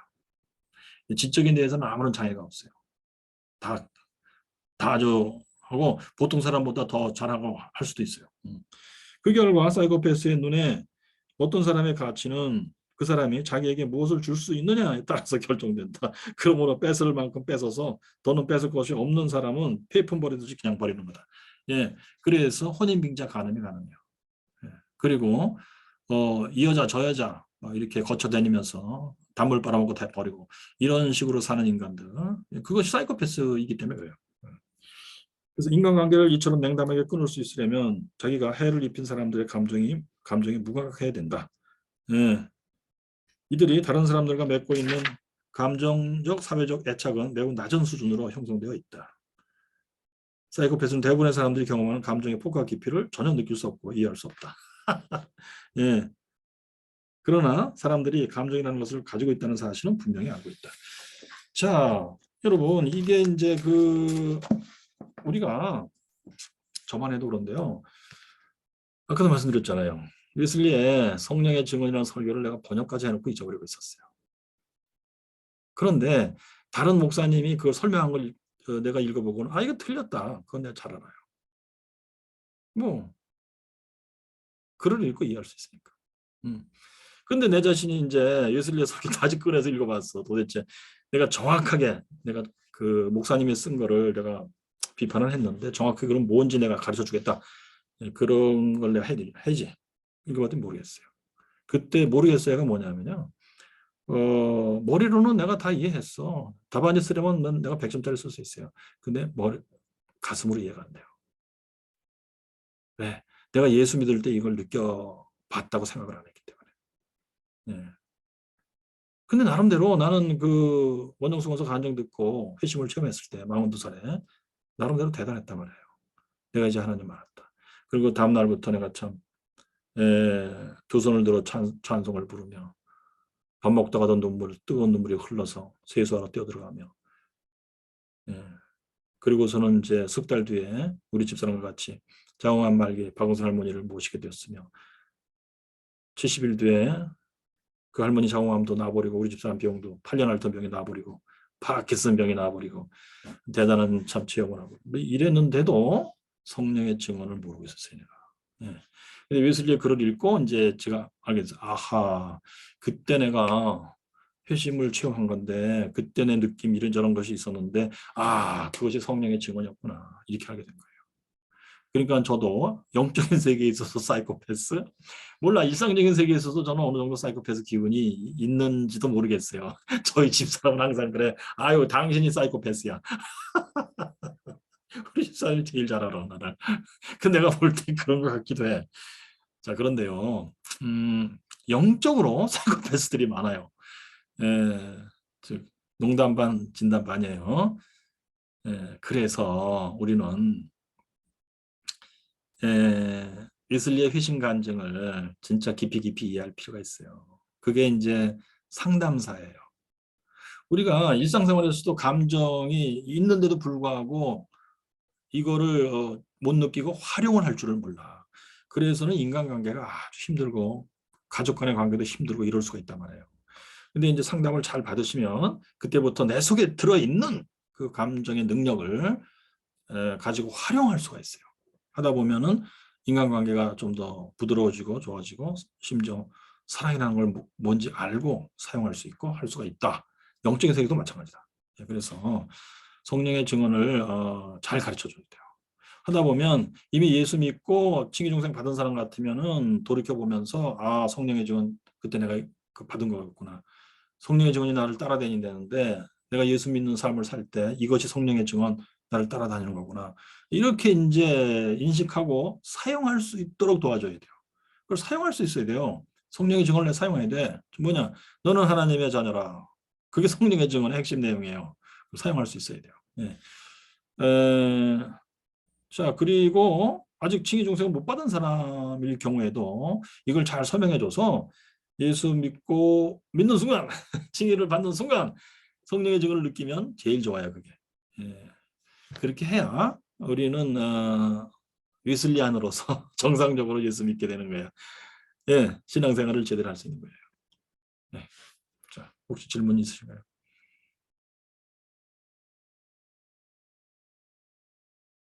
그래서요, 우리가 볼 때 그 교회에서 그럼 이런 건 전혀 안 해왔느냐 했을 때 해왔어요, 사실은. 근데 이 용어를 사용을 못했어요. 그러면 지금까지 교회에서 해왔던 게 뭐냐 했을 때 지금은 어떤지 모르겠는데 과거에는 그 기도원에도 교회들 자주 다녔었어요. 가서 기도원에 가면 그래도 참 금식까지 해가며 눈물로 기도하며 콧물 눈물 흘리며 뭐 이런 걸 한다. 그랬을 때 이 사람이 회개의 은혜를 그런 식으로 지금 가고 있다. 그럴 수도 있고 또 칭의 은혜를 받은 사람인데 이 성령의 증언을 받은 걸 본인이 의식을 못했어도 속에 갖고 있는 거야. 근데 본인이 그 단어를 못 불러. 그렇지만 이것을 사용을 하고 있었던 거야. 예. 해서 눈물과 콧물하며 그래서 아유 집사님 오늘 은혜 많이 받으셨는데 기도하면서 뭘 느끼셨어요? 그러면 내가 하나님의 자녀라는 걸 다시 한번 느꼈어요. 뭐 이런다. 그게 정확히 성령의 증언이에요. 예. 뭐 이렇게 하면서 우리는 그리고 뭐 부흥 집회할 때 제대로 잘 돌아가면 눈물과 콧물로 회개하고 사람이 새로워지며 했을 때 자기 남편이 와가지고 그렇게 전도를 안 받던 인간들 그래서 그래도 참 눈물을 좀 흘리면 뭐 기도 좀 했다. 집에 와서 오늘은 느낌이 조금 이상했었어. 뭔가 예수 믿는 게 이런 건가? 그랬을 때 제대로 이제 배우신 집사님 같으면 아우 여보 그거는 회개의 은혜라는 거야. 해가면서 회개의 은혜는 이렇게 진행되는 거니까 그렇게 알고 이제 교회 열심히 나가서 배우라고 이게 할 수도 있어요. 또는 이거 제대로 배운 집사님 같으면 딱 들어보고 남편 얘기 들어보고 오 여보 그게 칭의 은혜야. 아 오늘 당신은 예수 믿고 제사함 받으면 거듭난 거야. 이렇게도 할 수 있어야 된다는 얘기예요. 그게 감리교의 특징이에요. 그냥 묻대보러 당신 교회 나왔으니까 택자야. 예? 예수 영접한 거야. 그러니까 믿은 거야. 그러니까 그냥 교회 잘 다녀야 되지. 이런 식으로만 하면 좀 안 좋다는 얘기예요. 뭐 나쁠 건 없지만 성경에 들어있는 그 귀한 보화를 충분히 다 사용을 못하고 있는 거예요. 다른 질문 없으신가요? 네, 좋아요. 그러면 이제 한 달랑만 더 읽어보고 마치겠어요. 3번 달랑. 자, 칭의 은혜 때 믿음을 주시는 방식. 요거는 그리스도 오신 목적에 써 있어요. 자, 하나님의 아들이 이 일을 어떻게 하시는지 그는 우리의 이해력의 눈을 열어 주시며 빛을 비추어 주신다. 이거는 이제 예수님이 선행 은혜 때도 이렇게 동작을 했던 거예요. 응? 우리의 이해력의 영혼의 이해력의 눈을 여시고 빛을 비추어 주시고 어둠으로부터 빛이 비추라고 명령하신다. 오, 창조주 하나님이에요. 전능의 능력을 가진 창조주 하나님의 모습이에요.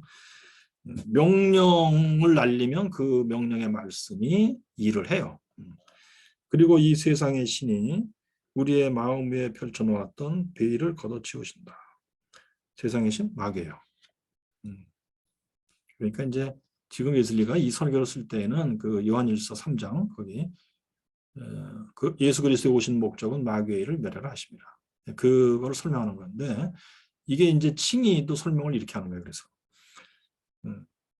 자 마귀가 우리 마음 위에 펼쳐놨던 베일 하나님을 못 보게 하는 베일을 걷어치는 거야. 그러면 그때 우리는 일련의 추론으로서가 아니고 일종의 직관으로서 즉 직접적으로 보는 것을 통하여 영혼의 지혜에 하나님의 빛을 비추면 무조건 직관이에요. 직관으로 하나님이 알게 하시는 걸 알아요. 그러니까 하나님의 계시는 무조건 직관으로 인식하게 되어 있는 겁니다. 그런 다음에 이제 이성을 가지고 앞뒤를 맞춰보며 논리적으로 맞춰보며 하는 작업을 해요. 직관으로서 직접적으로 보는 것을 통하여 하나님께서 그리스도 안에 계시사 세상을 자기와 화목하게 하시며 저희의 죄를 저희에게 돌리지 아니하신즉 그 죄들을 나에게 돌리지 아니하셨다는 사실을 보게 된다. 오케이, 이건 칭이에요. 이신칭이. 그렇게 해서 이제 믿음을 주신다를 제가 소개했습니다. 이제 하나님이 믿음 주시는 방법은 빛을 비추는 거예요. 영혼의 지 부분에 빛을 비추어 직관적으로 알게 하시는 건데 알게 하시는 그 진리의 내용은 또 다르게도 표현돼요. 뭐냐면 그리스도 예수 그리스도 안에서 하나님이 나를 사랑하시도다. 그것을 내가 직관적으로 알게 된다. 하나님이 자명하게 알게 하신다고 확실히 알게 된다. 이것이 칭의 믿음. 빛을 비추어 알게 하신다. 이거.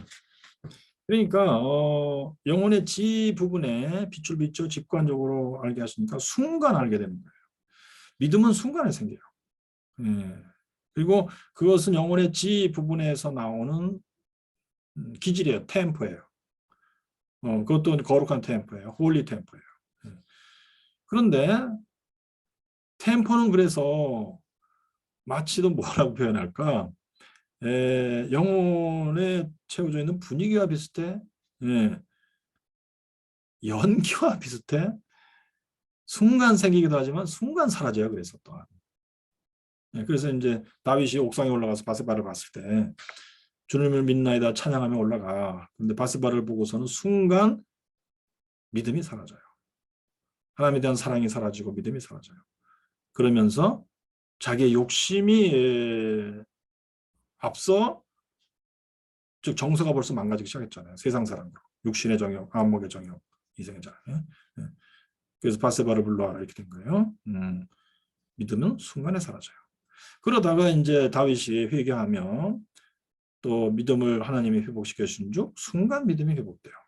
자, 이런 특징을 가졌다. 믿음.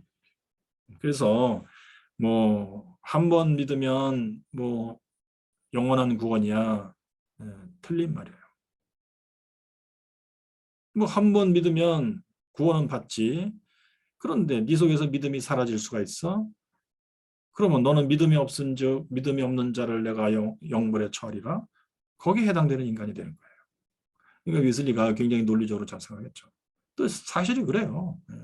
그래서 한 번 믿으면 영원한 구원이야. 그걸로 뭐 마음의 안심을 얻으려는 사람들이 이제 구원파인데, 또는 장로교에서는 택자 사상으로 나는 택자니까, 너는 택자니까 요즘 네가 믿음 생활을 못하고 개판 쳐도 너는 택자야, 구원받아.